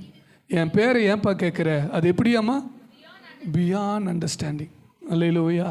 இன்றைக்கி நம்மளும் சில காரியங்களுக்கு அப்படி தான் ஜெபம் பண்ணிகிட்டு இருக்கிறோம். ஆண்டவரே, எங்கள் கால்குலேஷன் எல்லாம் முடிஞ்சு போச்சு. நம்மளும் உட்காந்து பேப்பர் எடுத்து, பென் எடுத்து, கோடு போட்டு, இது இப்படி நடந்தால் அது அப்படி நடக்கும், அது அப்படி நடந்தால் இது இப்படி நடக்கும். கடைசியில் ஒன்றுமே நடக்கலை. பிலிப்புவை பார்த்து ஆண்டவர் கேட்ட மாதிரி தான் கதை. பிலிப்புவே, 5000 புருஷரில் இருக்கிறாங்க. டேய், பேசுறது நான், உங்களுக்கு எதுக்குடா தாகம் எடுக்குது? போன வாரமே சொல்லியிருக்கிற, முன்னாடி பாட்டில் பேன் பண்ணு. ரைட், கேளுங்க. அப்போது கவனிங்க, பிலிப்பிட்டு ஆண்டவர் கேட்குறாரு, 5000 பேர் இருக்கிறாங்க, இவர்களுக்கு எப்படி உணவு கொடுக்கறது? பிலிப்பு உடனே கணக்கு பண்ணுறாரு. நல்ல கணக்கு போடுவார் போல் இருக்குது. பார்த்து சொல்கிறார், ஒரு 200 பணத்துக்கு அப்பம் வாங்கினாலும் இவர்களுக்கு என்ன செய்யாது? பத்தாது. ஆனால் 200 பணம் கையில் இருக்குதா? நம்ம ஆளுக்கிட்ட ஒரு பணம் கூட. ஆமென். ஆனால் தேவைப்படும் போது கிடச்சிரும். சொல்லுங்களேன், இன்றைக்கி ஒரு பணம் வேணும்னா கிடைக்குமா கிடைக்காதா? சிலர் சொல்கிறாங்க, பாஸ்டர் நீங்கள் என்ன இயேசுடைய காலத்தை பேசிகிட்டு இருக்கிறீங்க? இன்றைக்கே நாங்கள் அப்படித்தான் இருக்கிறோம். பெட்ரோல் போடுறதுக்கு இப்போ பணம் வந்தால் தான் அதெல்லாம் தப்பு. விசுவாசம் நல்லது தான், ஆனால் கர்த்தர் நமக்கு கொடுத்துருக்கிறார், நம்ம அதை கரெக்டாக ஞானமாக பயன்படுத்தணும். ஞானமாக பயன்படுத்தணும்னு சொல்கிறவங்க ஒரு அல்லையோ சொல்லுங்க பார்க்கலாம். நீங்கள் வாழ்க்கை பூரா பெட்ரோல் போடுறதுக்கு பெட்ரோல் பங்க்கில் போய் பணம் வரும்னு எதிர்பார்க்கக்கூடாது. பழகணும். பக்கத்தில் பழகணும். இப்போ தாவீது கூட, கோலியாத்து கூட தாவீது சண்டை போட்டார். முதல் முறை சண்டை போடும்போது தாவீதுக்கு எண்ணத்தில் பழக்கம் கிடையாது, பட்டயத்தில் பழக்கம் கிடையாது. அதுக்காக சாகர வரைக்குமே கவுனும் கல்லுமே சுற்றிட்டு இருந்தாரா? கிடையாது. கோலியாத்து கூட சண்டை போடும்போது பட்டயத்தில் பழக்கம் இல்லை, அது கர்த்தருக்கும் தெரியும். கல்லையும் கவனையும் எடுத்துகிட்டு போனார். கர்த்தர் கல்லை கொடுத்து ஒரு பெரிய ஜெயத்தை கொடுத்தார். ஆனால் அதுக்கப்புறம் பட்டயத்தையும் ஈட்டி எடுத்து சண்டை போட்டு பழகினவர் தான் பின்னாடி வசனம் சொல்லுகிறது அவன் யுத்த வீரன். இல்லையிலோயா? அப்போ இன்றைக்கி நமக்கு சில நேரத்தில் கர்த்தர் அற்புதம் செய்வார். சரியா? ஆரம்ப நாட்களில் எங்கள் கூட இருந்த ஒரு சகோதரர் சொல்லியிருக்கிறார், வண்டியில் பெட்ரோலும் இல்லை, பெட்ரோல் அடிக்க காசும் இல்லை, ஆண்டவரே நான் போக வேண்டிய தூரம் ரொம்ப தூரம், ஆண்டவரே தயவு செஞ்சு வண்டி ஓடுறதுக்கு உதவி செய்யுங்கன்னு வண்டி ஆண்டவர் ஓடுறதுக்கு உதவி செஞ்சார். அந்த வண்டி தண்ணியில் ஓடிச்சா, காற்றுல ஓடிச்சா, எப்படி ஓடிச்சுன்னு தெரியாது, நான் வண்டி ஓடிச்சு. ஆனால் இப்போவும் அதே காரியத்தை ட்ரை பண்ணாதீங்க. புரியுதா? நமக்கு சில சூழ்நிலைகளை கர்த்தர் அனுமதிக்கிறார், ஆனால் ஆபத்தில் கர்த்தர் நமக்கு விடுதலை தருகிறார். அதே நேரத்தில் நம்ம பழகணும். சரி, பிலிப்பு சொல்றார், 200 பணத்துக்கு அப்பம் கொண்டாலும் அப்பம் பத்தாது, இந்த ஜனத்துக்கு கொடுக்க முடியாதுன்னு. ஆமாம், பாருங்கள், ஆண்டவர் சில நேரங்களில் நம்முடைய வாழ்க்கையில் நம்முடைய புரிந்து கொள்ளுதலுக்கு அப்பாற்பட்ட விதத்தில் கிரகிக்க முடியாத அளவுக்கு கர்த்தர் அதிசயம் செய்கிறார். அதனால தன்னுடைய பெயரை ஆண்டவர் சொல்லும்போது, என் பெயரை ஏன்பா கேட்குற, அது பியாண்ட் அண்டர்ஸ்டாண்டிங். உன்னால் புரிந்து கொள்ள முடியாது, நீ யோசிக்க முடியாது. ஆனால் புரிந்து கொள்ள முடியாத, யோசிக்க முடியாத அற்புதத்தை நான் உன்னுடைய வாழ்க்கையில் செய்வேன் என்பதைத்தான் கர்த்தர் அதிசயம் என்று விளங்க பண்ணுகிறார். நியாயாதிபதிகள் புஸ்தகம் இந்த சம்பவத்தில் தொடர்ச்சியாக வாசிக்கும் போது அதிசயம் விளங்கினது என்று சொல்லி நம்ம பார்க்குறோம். இது ஏற்கனவே வெள்ளிக்கிழமை நான் பேசினேன், ஆகையினால் வேகமாக அதை கடந்து போகலாம். என்ன அதிசயம்?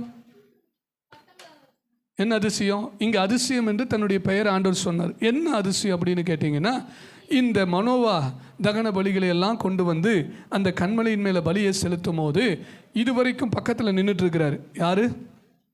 கர்த்தருடைய தூதனானவர். இப்போ தகன பலியெல்லாம் செலுத்தி அதிலிருந்து நெருப்பு மேலே போகும்போது பக்கத்தில் நின்றுட்டு இருந்தவர் திடீர்னு இப்போ என்ன செஞ்சார்?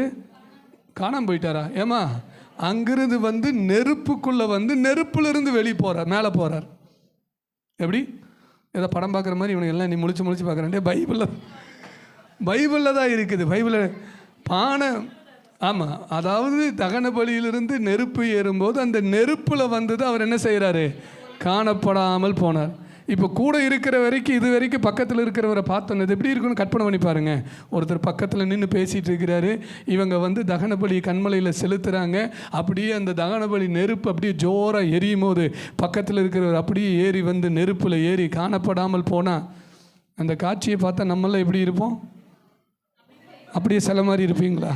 இந்த காட்சியை பார்த்தோன்னா மனோபாவும் அவன் மனைவியும் முகங்கூப்புற விழுந்து, ஐயோ தேவனை கண்டோம், நம் சாகவே சாவோங்கிறார். யார்? மனோபா. புரியுது உங்களுக்கு? அப்போ எப்படி ஒரு அற்புதமான ஒரு காட்சி அங்கே வசனம் சொல்லுகிறது, அதிசயம் விளங்கினது. ஆங்கில வேதாகமத்தில் அமேசிங் திங் அப்படின்னு சொல்லி வாசிக்கிறோம். ஒரு அமேசிங்கான காரியம் நடந்தது. என்னன்னா, கர்த்தர் நெருப்பில் ஏறி மேலே போனதை மிகப்பெரிய அதிசயமாக வேதத்தில் வாசிக்கிறோம். அவர் நெருப்பில் ஏறி போகவும் செய்தார், நெருப்பாக இறங்கி வரவும் செஞ்சார். அல்லேலூயா. இப்போ நெருப்பில் ஏறி போனது ஒரு அதிசயமாக இருக்கும் என்றால், நெருப்பில் இறங்கி வந்தது ஒரு அதிசயமாக இருக்கும் என்றால், அதை காட்டிலும் ஒரு பெரிய அதிசயம் நமக்கு இருக்குது. என்ன? ஏன் நீங்களும் நானும் நெருப்பை தேடி போகலை? நெருப்பெல்லாம் முடிஞ்சு போச்சுங்க, அதெல்லாம் பழைய ஏற்பாடு. அல்லேலூயா. நெருப்பில் ஏறி போனவர், நெருப்பில் இறங்கி வந்தவர் நம்மோடு கூட என்றென்றைக்கும் தங்கும்படியாக இறங்கி வந்து நம்ம கூட இருப்பது தான் பெரிய அதிசயம். எத்தனை பேர் ஆமென் சொல்ல விரும்புகிறீங்க? அப்போ இன்றைக்கு அதிசயத்துக்காய் செபிக்கிற தேவ பிள்ளைகள் புரிந்து கொள்ள வேண்டிய சத்தியம் என்னன்னா, மனோவாவுடைய காலத்தில் ஆண்டவர் தகனபலி நெருப்பில் ஏறி போனது ஒரு பெரிய அதிசயம் என்று சொன்னால், இயேசு என்னோடு கூட என்னுடைய வீட்டில் ஏன் இருதயத்தில் தங்கி இருப்பதிலேயே மிகப்பெரிய அதிசயம். அதைத்தான் வேதம் நமக்கு கற்றுக் கொடுக்கிறது. இதே மாதிரி உயிர்த்தெழுந்த இயேசு அப்போஸ்தலர் புஸ்தகத்தில் பரமேறி போகும்போது அங்கே சீஷர்கள் அண்ணாந்து வாயை திறந்து பார்க்குறாங்க நம்மளை மாதிரியே. அப்போ உடனே ஒரு தூதன் வந்து சொல்கிறான், கலிலேயராகிய மனுஷரே, வானத்தை ஏன் அண்ணாந்து பார்க்குறீங்க? உங்கள் கண்களுக்கு முன்பாக எடுத்துக்கொள்ளப்பட்ட இயேசு எப்படி எடுத்துக்கொள்ளப்பட்டாரோ அப்படியே இறங்கி வருவார். அப்போ இயேசு மேலே ஏறி போனது அதிசயமாய் பார்த்தது போதும், இப்போ இயேசு நம்முடைய நடுவில் இருக்கிறார், நமக்குள்ளே இருக்கிறார், அவர் நமக்காக வேகம் வருகிறவராக இருக்கிறார். இதை வேதம் நமக்கு அதிசயம் என்று கற்றுக் கொடுக்கிறது. அல்லேலூயா. ரோமர் புஸ்தகம் 8வது அதிகாரத்தில் வாசிப்பில் என்று சொன்னால் 32வது வசனத்தில், தம்முடைய சொந்த குமாரன் என்றும் பாராமல் நம் எல்லாருக்காகவும் அவரை ஒப்பு கொடுத்தவர் அவரோடு கூட மற்ற எல்லாவற்றையும் அருளாதிருப்பது எப்படி? அப்போ இங்கே அதிசயம் என்ன தெரியுமா? இயேசுவையே உனக்காக கொடுத்தது பெரிய அதிசயம்.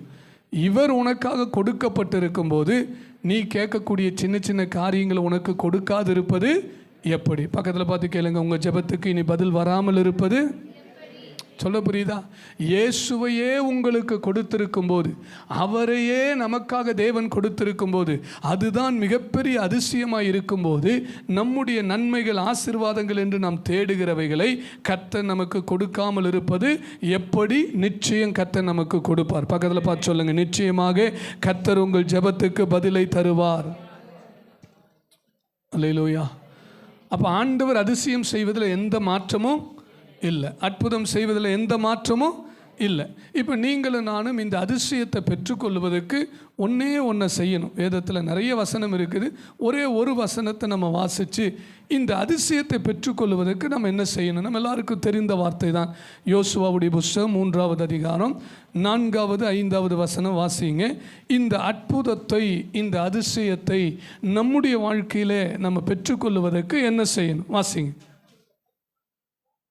யோசுவா 3வது அதிகாரம் 4வது 5வது வசனம்.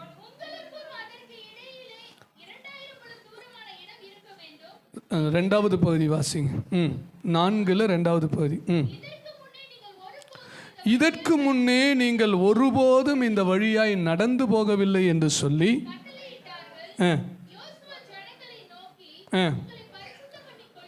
கவனிங்க. இந்த அற்புதத்தை பெற்றுக்கொள்றதுக்கு கர்த்தர் சொல்ற காரியம் என்னது? ரொம்ப சிம்பிள்.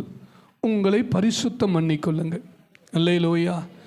எத்தனை பேருடைய வாழ்க்கையில் பிரச்சனை அதிகமாக வந்திருக்குது, வந்துட்டு இருக்குது, பிரச்சனையின் ஊடாய் போயிட்டுருக்கிறேன் அப்படின்னு சொல்கிறவங்கள கையோ வைத்து ஒரு அல்லையிலையோ சொல்லுங்கள். என்ன ஒருத்தங்க கையோ வைத்த மாட்டேங்கிறீங்க? சரி, பிரச்சனை வந்ததுனால என்ன நன்மை நடந்துச்சு? ஜெபம் அதிகமாக இருக்குது, உபவாசம் அதிகமாக இருக்குது.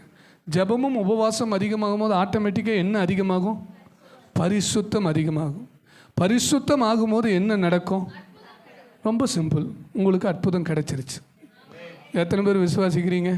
அப்போ அற்புதம் நடக்கலைன்னா இன்னும் நான் என்ன செய்யணும்? அதிகமாக பரிசுத்தமாகும். ரொம்ப எளிமையான காரியம். ஆண்டவர் சொல்கிறாரு, அந்த வசனம் வாசிங்க, 5வது வசனம் வாசிங்க. உங்களை பரிசுத்தம் பண்ணிக்கொள்ளுங்கள், நாளைக்கு கர்த்தர் உங்கள் நடுவில் என்ன செய்வாராமா? அற்புதம் செய்வார். ஒரு தேவ பிள்ளை அற்புதத்தை காணணும்னா ரொம்ப எளிமையான ஒரு வழி என்னன்னா, நம்மை பரிசுத்தம் பண்ணிக்கொள்ளுவது. தேவ பிள்ளைகள் தங்களை பரிசுத்தம் பண்ணிக்கொள்ளும் போது அற்புதத்தை செய்வதற்கு கர்த்தர் உண்மையுள்ளவராக இருக்கிறார். மோசேயின் நாட்களில் மாத்திரமல்ல, இன்றைக்கும் அவர் உண்மையுள்ளவராக இருக்கிறார். மனோவாவுடைய நாட்களில் மாத்திரமல்ல, இன்றைக்கும் அவர் வல்லவராக இருக்கிறார். அதனால தான் ஏசாயா 59 வாசிக்கும் போது, கேட்கக்கூடாதபடிக்கு அவருடைய செவி மந்தமாகவில்லை, அற்புதங்களை செய்யக்கூடாதபடி அவருடைய கரம் என்ன செய்யலையாமா? குறுகி போகவில்லை. அப்போ அவர் ஆயத்தமாக தான் இருக்கிறார். பக்கத்தில் பார்த்து கேளுங்க, நீங்கள் ஆயத்தமா? நான் உங்களை பக்கத்தில் பார்த்து கேளுங்கன்னு சொல்கிறதுக்கு ஒரு ரகசியம் இருக்குது. கேளுங்க, நீங்கள் ஆயத்தமா? எதுக்கு ஆயத்தம்? அற்புதத்தை பெற்றுக்கொள்றதுக்கு. அல்லேலூயா. அற்புதங்களை பெற்றுக்கொள்வதற்கு, அதிசயங்களை பெற்றுக்கொள்வதற்கு நம்ம ஆயத்தமாக இருந்தால் செய்வதற்கு கர்த்தர் ஆயத்தமாக இருக்கிறார். அப்போ இங்கே யோசுவாடி புஸ்தகத்தில் சொல்லுகிறது, நீங்கள் உங்களை என்ன செய்யுங்க? பரிசுத்தம் பண்ணிக்கொள்ளுங்க, நாளைக்கு கர்த்தர் உங்கள் நடுவில் அற்புதத்தை செய்வார். அந்த அற்புதம் 3வது அதிகாரத்தில் சொல்லப்பட்ட அற்புதம் ரொம்ப அற்புதமாக இருந்தது. என்னன்னா, இதற்கு முன்பாக இந்த வழியில் நீங்கள் இதுவரைக்கும் என்ன செய்யலை? நடந்தே போகலை. நான் அப்படி வாஞ்சிக்கிறேன். இது வரைக்கும் நடந்து போகாத வழியிலே நடந்து போகணும்னு நான் வாஞ்சிக்கிறேன். என்னோடு நீங்கள் வாஞ்சிச்சிங்கன்னா கரங்களை உயர்த்து வரல சொல்லுங்க பார்க்கலாம்.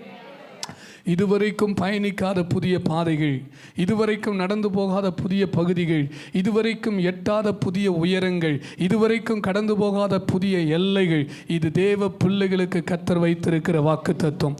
கொண்டு போக அவர் சித்தமுள்ளவராக இருக்கிறார், செயல்படுத்த அவர் வாஞ்சியுள்ளவராக இருக்கிறார். நம்மகிட்ட ஆண்டவர் சொல்கிறதெல்லாம் ஒன்று தான், உன்னை பரிசுத்தப்படுத்திக்கொள், நாளை தினத்தில் அற்புதத்தை பார்ப்பாய். ஆமே.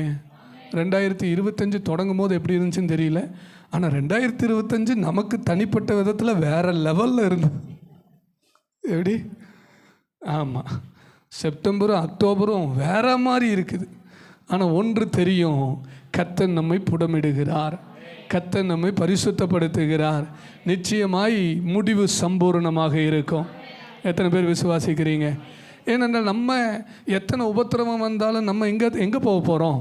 ஆண்டவர் விட்டு எங்கேயும் போக போகிறதில்ல. மந்திரவாதிக்கிட்ட யார்கிட்ட போவோமா? போக மாட்டோம். என்ன வந்தாலும் ஆண்டவரே உம்மை தவிர வேறு தேவன் இல்லைன்னு சொல்லி ஆண்டவருக்கு முன்னாடி நம்மளை திரும்ப திரும்ப ஒப்பு கொடுத்து பரிசுத்தமாக்குவோம். பரிசுத்தமாகும் போது நிச்சயமாய் கர்த்தர் நமக்கு அற்புதத்தை செய்வார்.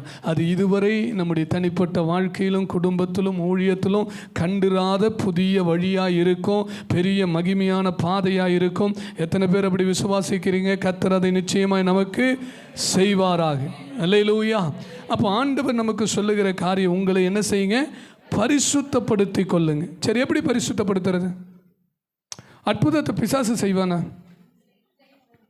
செய்வான், செய்ய மாட்டான்? முந்தா நேற்று ஒரு ஊழியக்காரர் பேசிகிட்டு இருந்தார். அது ஏதோ ஒரு கூட்டத்துக்கு போனாரோ அல்லது சம்திங், அந்த அவருடைய சபை பக்கத்தில் ஒரு கூட்டம் நடந்துச்சோ என்னவோ. அங்கே பக்தி அதிகமாகும் போது அங்கே பார்த்தீங்கன்னா அங்கே இருக்கிற மனிதர்களெல்லாம் அப்படியே பாம்பு மாதிரி ஊற ஆரம்பிக்கிறாங்க. பாம்பு மாதிரி 2 ஆண்கள் பாம்பு மாதிரி ஒன்று பின்னி பிணைஞ்சு, இதெல்லாம் என்னத்துடைய பெயரில் நடக்குது? பக்தியுடைய பெயரில் நடக்குது. பிசாசும் அற்புதம் செய்வான். அங்கே இருக்கிற அற்புதத்துக்கு என்ன அளவுகோல்னு கேட்டிங்கன்னா, எந்த அளவுக்கு நீ அசுத்தமாக இருக்க முடியுமோ அந்தளவுக்கு அசுத்தமாக இருந்தால் கொஞ்சம் அற்புதம் நடக்கும். எல்லா அற்புதமும் நடக்குமா நடக்காதா? பார்வோனுடைய மந்திரவாதிகள் என்ன செஞ்சாங்க? 1-2 அற்புதங்களை செஞ்சாங்க. ஆனால் ஒரு இடத்துல வந்தோன்னே தோற்று போனாங்க. எங்கே தோத்தாங்க? பேன்கிட்டியா? எந்த இடத்துல தோத்தாங்க? இல்லை, அதுக்கப்புறம் 2 அண்ணன் செஞ்சு ஒரு இடத்துல வந்தோன்னே சொல்லுவாங்க, இது கர்த்தருடைய விரல், பேனுன்னு நினைக்கிறேன். ஆமாம், மோசே பேனை ப்ரொடியூஸ் பண்ணோன்னே இவர்களெல்லாம் செஞ்சு முடிச்சுட்டு, இல்லை நம்ம இவங்க கூட சண்டை போட முடியாது, இது என்னது? கர்த்தருடைய விரல். அப்போ கொஞ்சமெல்லாம் பிசாசு செய்வான். அதை பார்த்து நம்ம ஏமாந்துடக்கூடாது. அல்லேலூயா. ஆனால் நம்மோடு இருக்கிறவர் பெரியவர். ஆமே. ஒன்று நம்ம செய்யும் போது அவன் ஒன்றை செய்வான், 2வது நம்ம செய்யும் போது அவன் 2வது செய்வான். ஆனால் நல்லா தெரிஞ்சுக்குங்க, 10 நம்ம செய்யும் போது அவன் பக்கத்துலேயே இருக்க மாட்டான். சிலருக்கு தான் கோடு வேடு புரியுது. நான் அப்படித்தான் வாஞ்சிக்கிறேன், 10 நடக்கும்போது பக்கத்துலேயே இருக்கக்கூடாது. ஆமேன். அல்லேலூயா. அப்போ 1-2க்கெல்லாம் பிசாசு ஈடு கொடுத்தான். ஆனால் கடைசியில் ஒரு இடத்துல சொல்கிறான், இது தேவனுடைய விரல். அல்லேலூயா. அப்போ அங்கே அசுத்தங்கள் பெருகும்போது பிசாசுடைய கிரியைகள் நடக்குது. இந்த முதல்ல ரீகன் ஒரு இடத்துல குடியிருந்தார். அந்த ஏரியா ரொம்ப ஃபேமஸ்ஸு. எதுக்கு ஃபேமஸ் அப்படின்னு கேட்டிங்கன்னா, அமாவாசை ராத்திரி நடுராத்திரி போய் சுடுகாட்டில் உட்காந்து செத்தவனோட எலும்பெல்லாம் எடுத்து சாப்பிட்றதுக்கு ஃபேமஸ். அந்த டைம் வந்தாலே அங்கே ஓடிடுவாங்க. எதுக்கு? எலும்பு தெரியும், ஞாபகம் இருக்குல்ல, எலும்பு சாப்பிட்றதுக்கு. அப்படி ஒரு ஸ்பிரிட் இறங்கும். சுடுகாட்டில் போய் ஏற்கனவே புதைச்ச அந்த இதெல்லாம் எடுத்து எலும்பெல்லாம் எடுத்து சாப்பிடும்போது அங்கே என்ன செய்யுது? பவர் வருது. நமக்கு அசுத்தத்திலெல்லாம் ஒரு பவரும் வராது. நீ பரிசுத்தமாக ஆக தேவ வல்லமை வெளிப்படும். அல்லேலூயா. ஒரு 2 வசனங்களை வாசித்து கர்த்தர் நம்மிடத்தில் எப்படிப்பட்ட பரிசுத்தத்தை எதிர்பார்க்கிறார் என்று வாசித்து நம்ம முடிப்போம். காரணம், நிச்சயமாய் நம்முடைய தனிப்பட்ட வாழ்க்கையில், குடும்பத்தில், ஊழியத்தில் கர்த்தர் நமக்கென்று ஒரு பெரிய அற்புதத்தை வைத்திருக்கிறார். அல்லேலூயா. வாசிக்கலாம். 1 தெசலோனிக்கேயர் புஸ்தகம் 5வது அதிகாரம் 23வது வசனம். வாசிங்க. 1 தெசலோனிக்கேயர் புஸ்தகம் 5வது அதிகாரம் 23வது.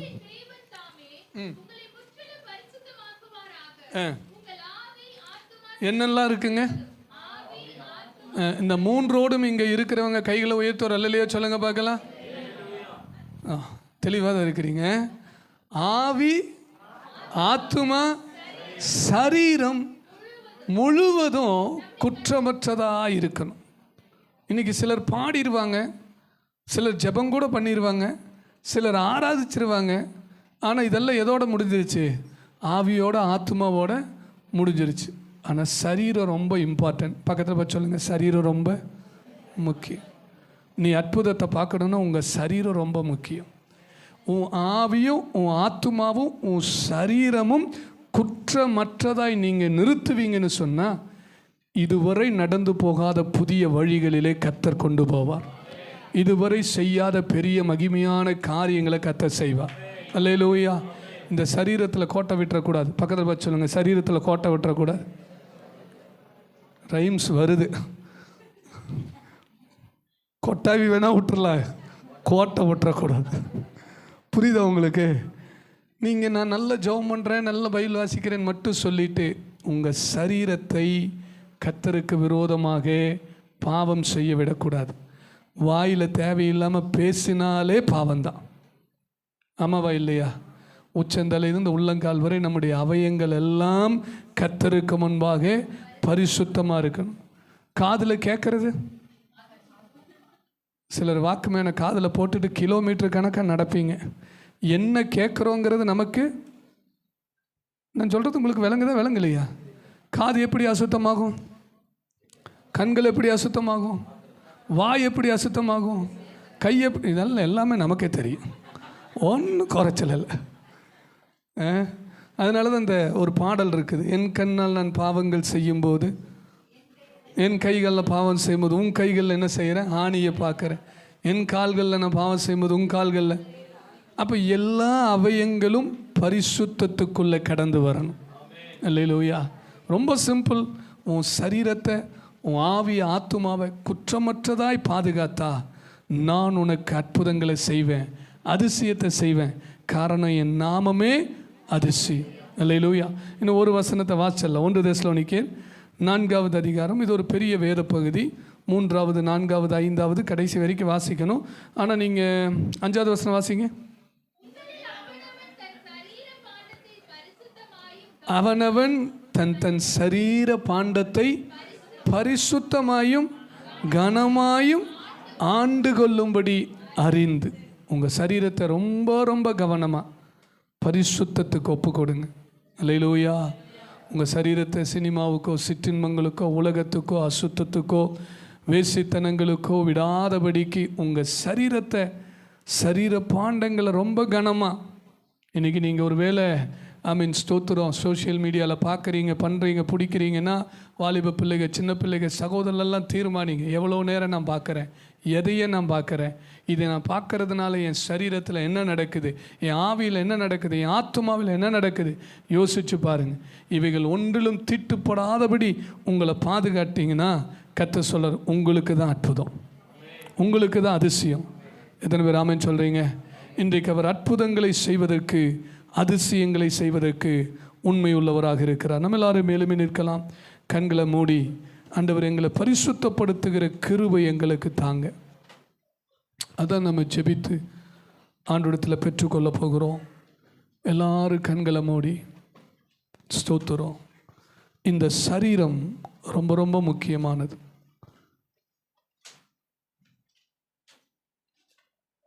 ஆண்டவரே, எனக்கு அற்புதம் வேணும் ஆண்டவரே, எனக்கு அதிசயம் வேணும் ஆண்டவரே. நான் வாலிப தம்பில் இடத்துல அதான் அதிகமாக சொல்லுவேன். ஒரு செல்ஃபோனில் உனக்கு எவ்வளோ நேரம் டைம் போகுதுன்னே தெரியாத அளவுக்கு உன்னால் டைம் பாஸ் பண்ண முடியும்னு சொன்னால், நீ முழங்கால் படியிட்டு ஜெபிக்கிற ஜெபம் அதை காட்டிலும் வல்லமையானது. நீ ஒரு அரை மணி நேரம், 1 மணி நேரம் ஆண்டவருக்கு முன்னாடி ஒப்பு கொடுத்து நீ ஜெபித்து, நீ வேதம் வாசித்து தேவனுக்கு உன்னை அர்ப்பணிக்கும் போது உன்னுடைய வாழ்க்கையில் கர்த்தர் அற்புதத்தை செய்ய அவர் வல்லவராக இருக்கிறார். எத்தனை பேர் அதை விசுவாசிக்கிறீங்க? எதையோ நம்ம வாழ்க்கையில் ட்ரை பண்ணி பார்த்துருக்குறோம், எங்கெங்கேயோ போய் ட்ரை பண்ணி பார்த்துருக்குறோம். ஆண்டவரிடத்தில் ஒப்பு கொடுங்க. யோசுவாவுடைய நாட்களில் நடந்தது போல எங்கள் ஆவி ஆத்துமா சரீரத்தை நாங்கள் பரிசுத்தப்படுத்த ஒப்பு கொடுக்கிறோம். அதனால தான் வேதத்தை மணி நேரம் வாசிங்கன்னு சொல்கிறோம். அது ஏதோ ஒரு மந்திரம் சொல்லுவது போல் அல்ல. த அமௌண்ட் ஆஃப் டைம் நீங்கள் ஆண்டுடைய சமூகத்தில் செலவழிப்பது உங்களுக்கு ஒரு பெரிய ஆசீர்வாதம். அது நீங்கள் ஜெபத்தில் உட்கார்ந்து, வேத வாசிப்பில் உட்கார்ந்து மணி நேரங்களை இயேசுவுக்கு செலவழிக்கும் போது அதில் ஒரு பெரிய வல்லமை இருக்கிறது. எத்தனை பேர் ஆமென் சொல்கிறீங்க? அரை மணி நேரம் நீ மொபைலில் பார்க்கறது உன்னைய டிஸ்டர்ப் பண்ண முடியும்னு சொன்னால், உன்னை ஒரு பெரிய பாவத்துக்கு நேராய் கொண்டு போக முடியும் என்றால், அரை மணி நேரம் நீ தேவ சமூகத்தில் முழங்கால் படியிட்டு செபித்தால் அதை காட்டிலும் பெரிய வல்லமை, விடுதலை உன் செபத்தில் இருக்கு, உன் வேத வாசிப்பில் இருக்கு, நீ கர்த்தரோடு கூட நேரம் செலவழிக்கிறதுல இருக்கு. யோசுவா சொன்னார், உங்களை பரிசுத்தப்படுத்தி கொள்ளுங்க, நாளை தினத்தில் கர்த்தர் உங்கள் நடுவில் ஒரு அற்புதத்தை செய்வார்.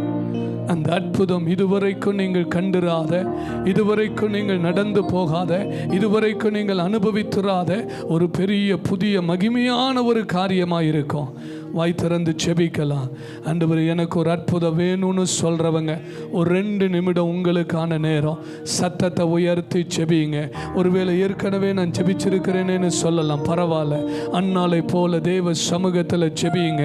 2 நிமிடம் எல்லாருடைய ஜெப சத்தம் எழும்பட்டும். சிறு பிள்ளைகளாகட்டும், வாலிபர்களாகட்டும், சகோதரர்களாகட்டும், சகோதரிகளாகட்டும், ஆண்டவரே இந்த அற்புதத்தை எனக்கு செய்யுங்க, இந்த அதிசயத்தை எனக்கு செய்யுங்கன்னு சொல்லி உங்கள் தனிப்பட்ட காரியத்துக்கு ஆண்டவரிடத்தில் கேளுங்க. அல்லேலூயா. வாய் திறந்து செபிக்கலாம். வாய் திறந்து சத்தத்தை உயர்த்தி செபிங்க. இந்த சத்தியத்துக்கு நாங்கள் ஒப்பு கொடுக்கிறோம், இந்த சத்தியத்தை நாங்கள் கேட்டோம், இன்றைக்கு ஒப்பு கொடுக்கிறோம். ஓ, உம்முடைய நாமம் அதிசயமானவர் என்று நாங்கள் வாசித்த வண்ணமாய் அறிக்கை பண்ணுகிறோம். அதிசயமானவர், எங்களுக்கு அதிசயங்களை நடப்பிப்பீராக.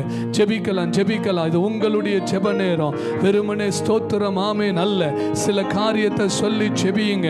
எதுல நீங்க தோற்று போயிருக்கிறீங்களோ, எது உங்களால முடியலையோ, எது உங்களால காரியங்கள் நடக்கலையோ, இன்றைக்கு ஆண்டவரிடத்தில் கேளுங்க. ஆண்டவரே, ஒரு பெரிய அற்புதம் நடக்கட்டும்பா. மனோபாவிடத்தில் கர்த்தர் ஒரு பெயரை சொன்னாரு, பியாண்ட் அண்டர்ஸ்டாண்டிங். அது கிரகிக்க முடியாத ஒரு காரியம் என்று சொன்னார். சொல்லுவதற்கு ஒரு காரணம் இருந்தது.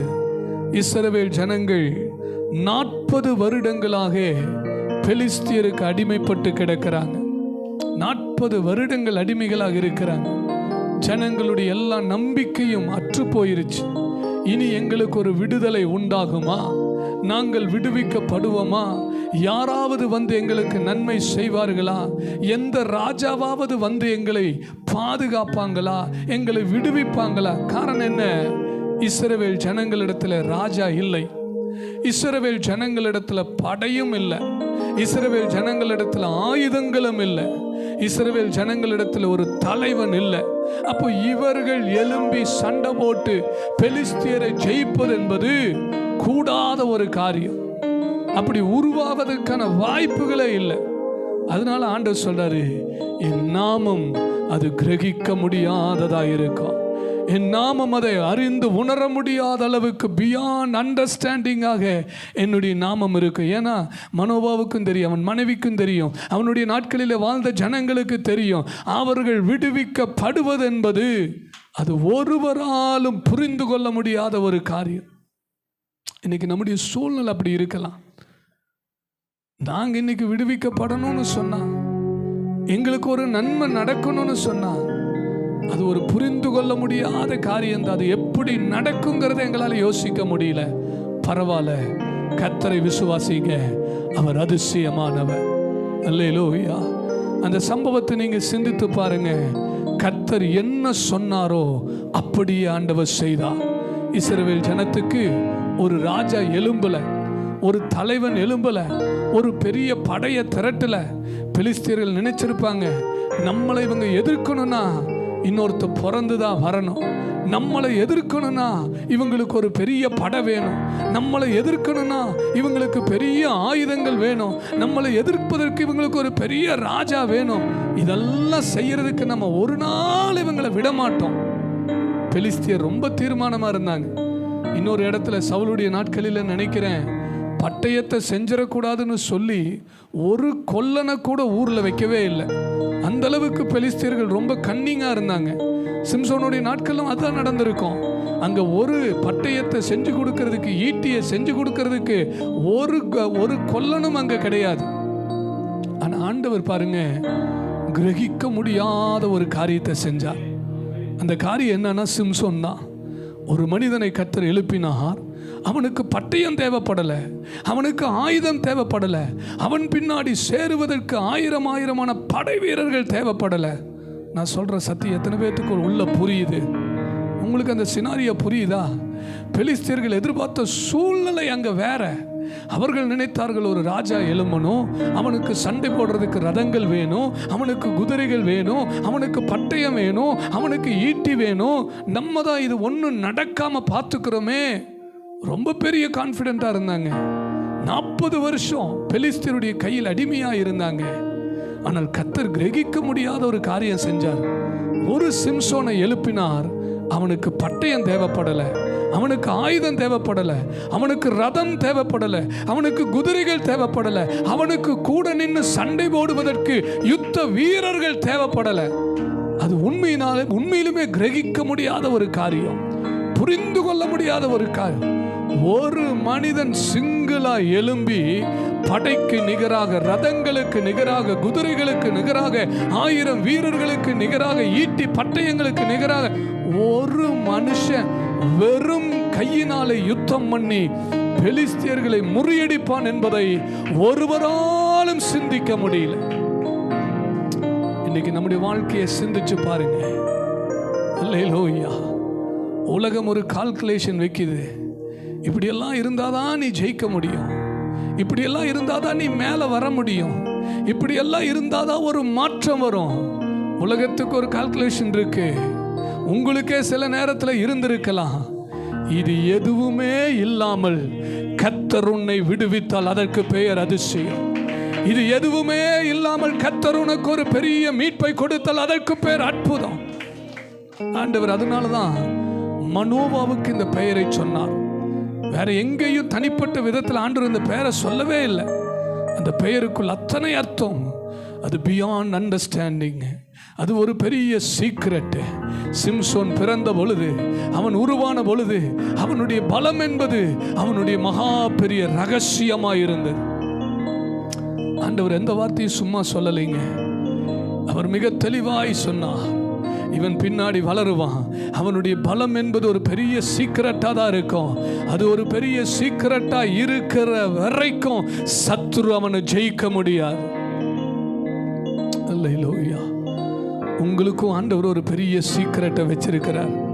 அந்த சீக்கிரட் அவருக்கும் உங்களுக்கும் இடையில இருக்கிற அந்த உறவு, அந்த பரிசுத்தம், ஆமீன், அவருக்கும் உங்களுக்கும் இடையில இருக்கிற அந்த அண்டர்ஸ்டாண்டிங். இந்த ரகசியத்தில் நீங்க உண்மை உத்தமமாய் நின்று பாருங்க, பிசாசு ஒரு நாளும் ஜெயிக்க முடியாது. அல்லேலூயா. அவருடைய பெயர் சீக்கிரட், பியாண்ட் அண்டர்ஸ்டாண்டிங். எத்தனை பேர் அதை விசுவாசிக்கிறீங்க?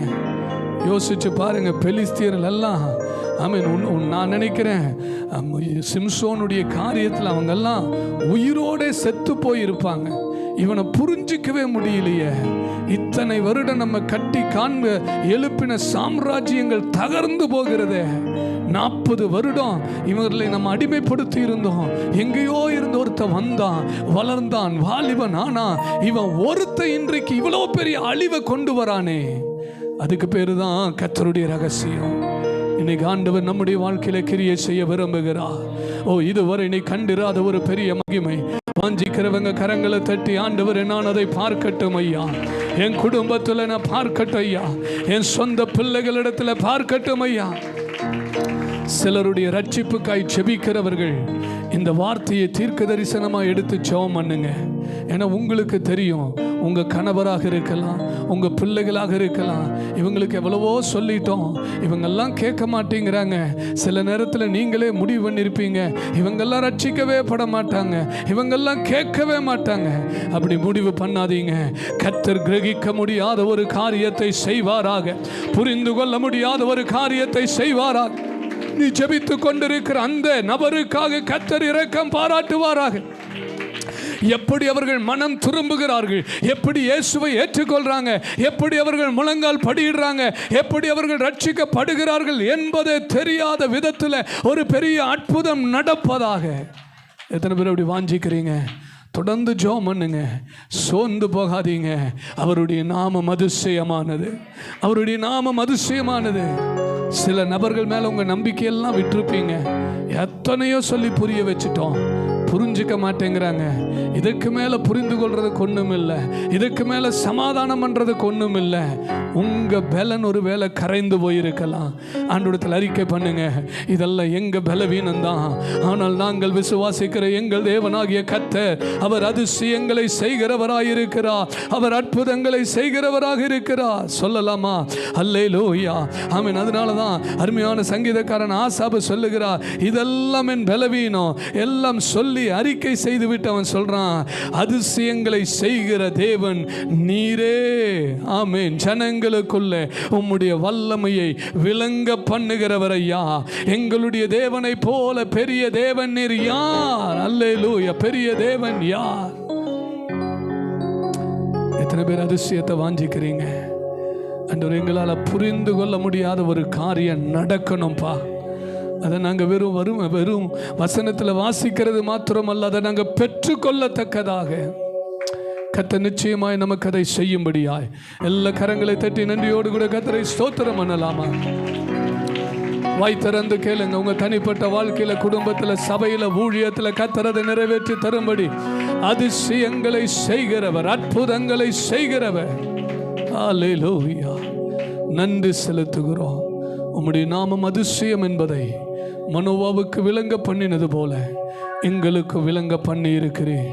எங்கள் பாரங்கள், கவலைகள், எதிர்பார்ப்புகள், ஏக்கங்கள், எண்ணங்கள் எல்லாவற்றையும் உம்முடைய பாதத்தில் வைக்கிறோம். இந்த நாளிலிருந்து கர்த்தருடைய அதிசயத்தை நாங்கள் பார்ப்பதற்கு உதவி செய்யுங்க. குடும்பத்தில் பார்ப்பதற்கு உதவி செய்யுங்க. தொழிலில், வேலையில், வியாபாரத்தில் பார்ப்பதற்கு, சபையில், ஊழியத்தில் பார்ப்பதற்கு, பிள்ளைகளுடைய வாழ்க்கையில் பார்ப்பதற்கு கர்த்தர் உதவி செய்வீராக. நீர் அதிசயமானவர் என்பதை நாங்கள் அறிக்கை செய்ய இன்னும் வாஞ்சிக்கிறோம்.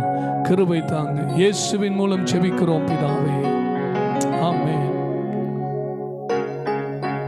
ஒரு பாடலை பாடும்போது கர்த்தருக்காய் படைக்கிற அன்பின் காணிக்கையை பாடிக்கலாம். சத்தியன் இன்றைக்கு பாடும்படி ஆயத்தமாய்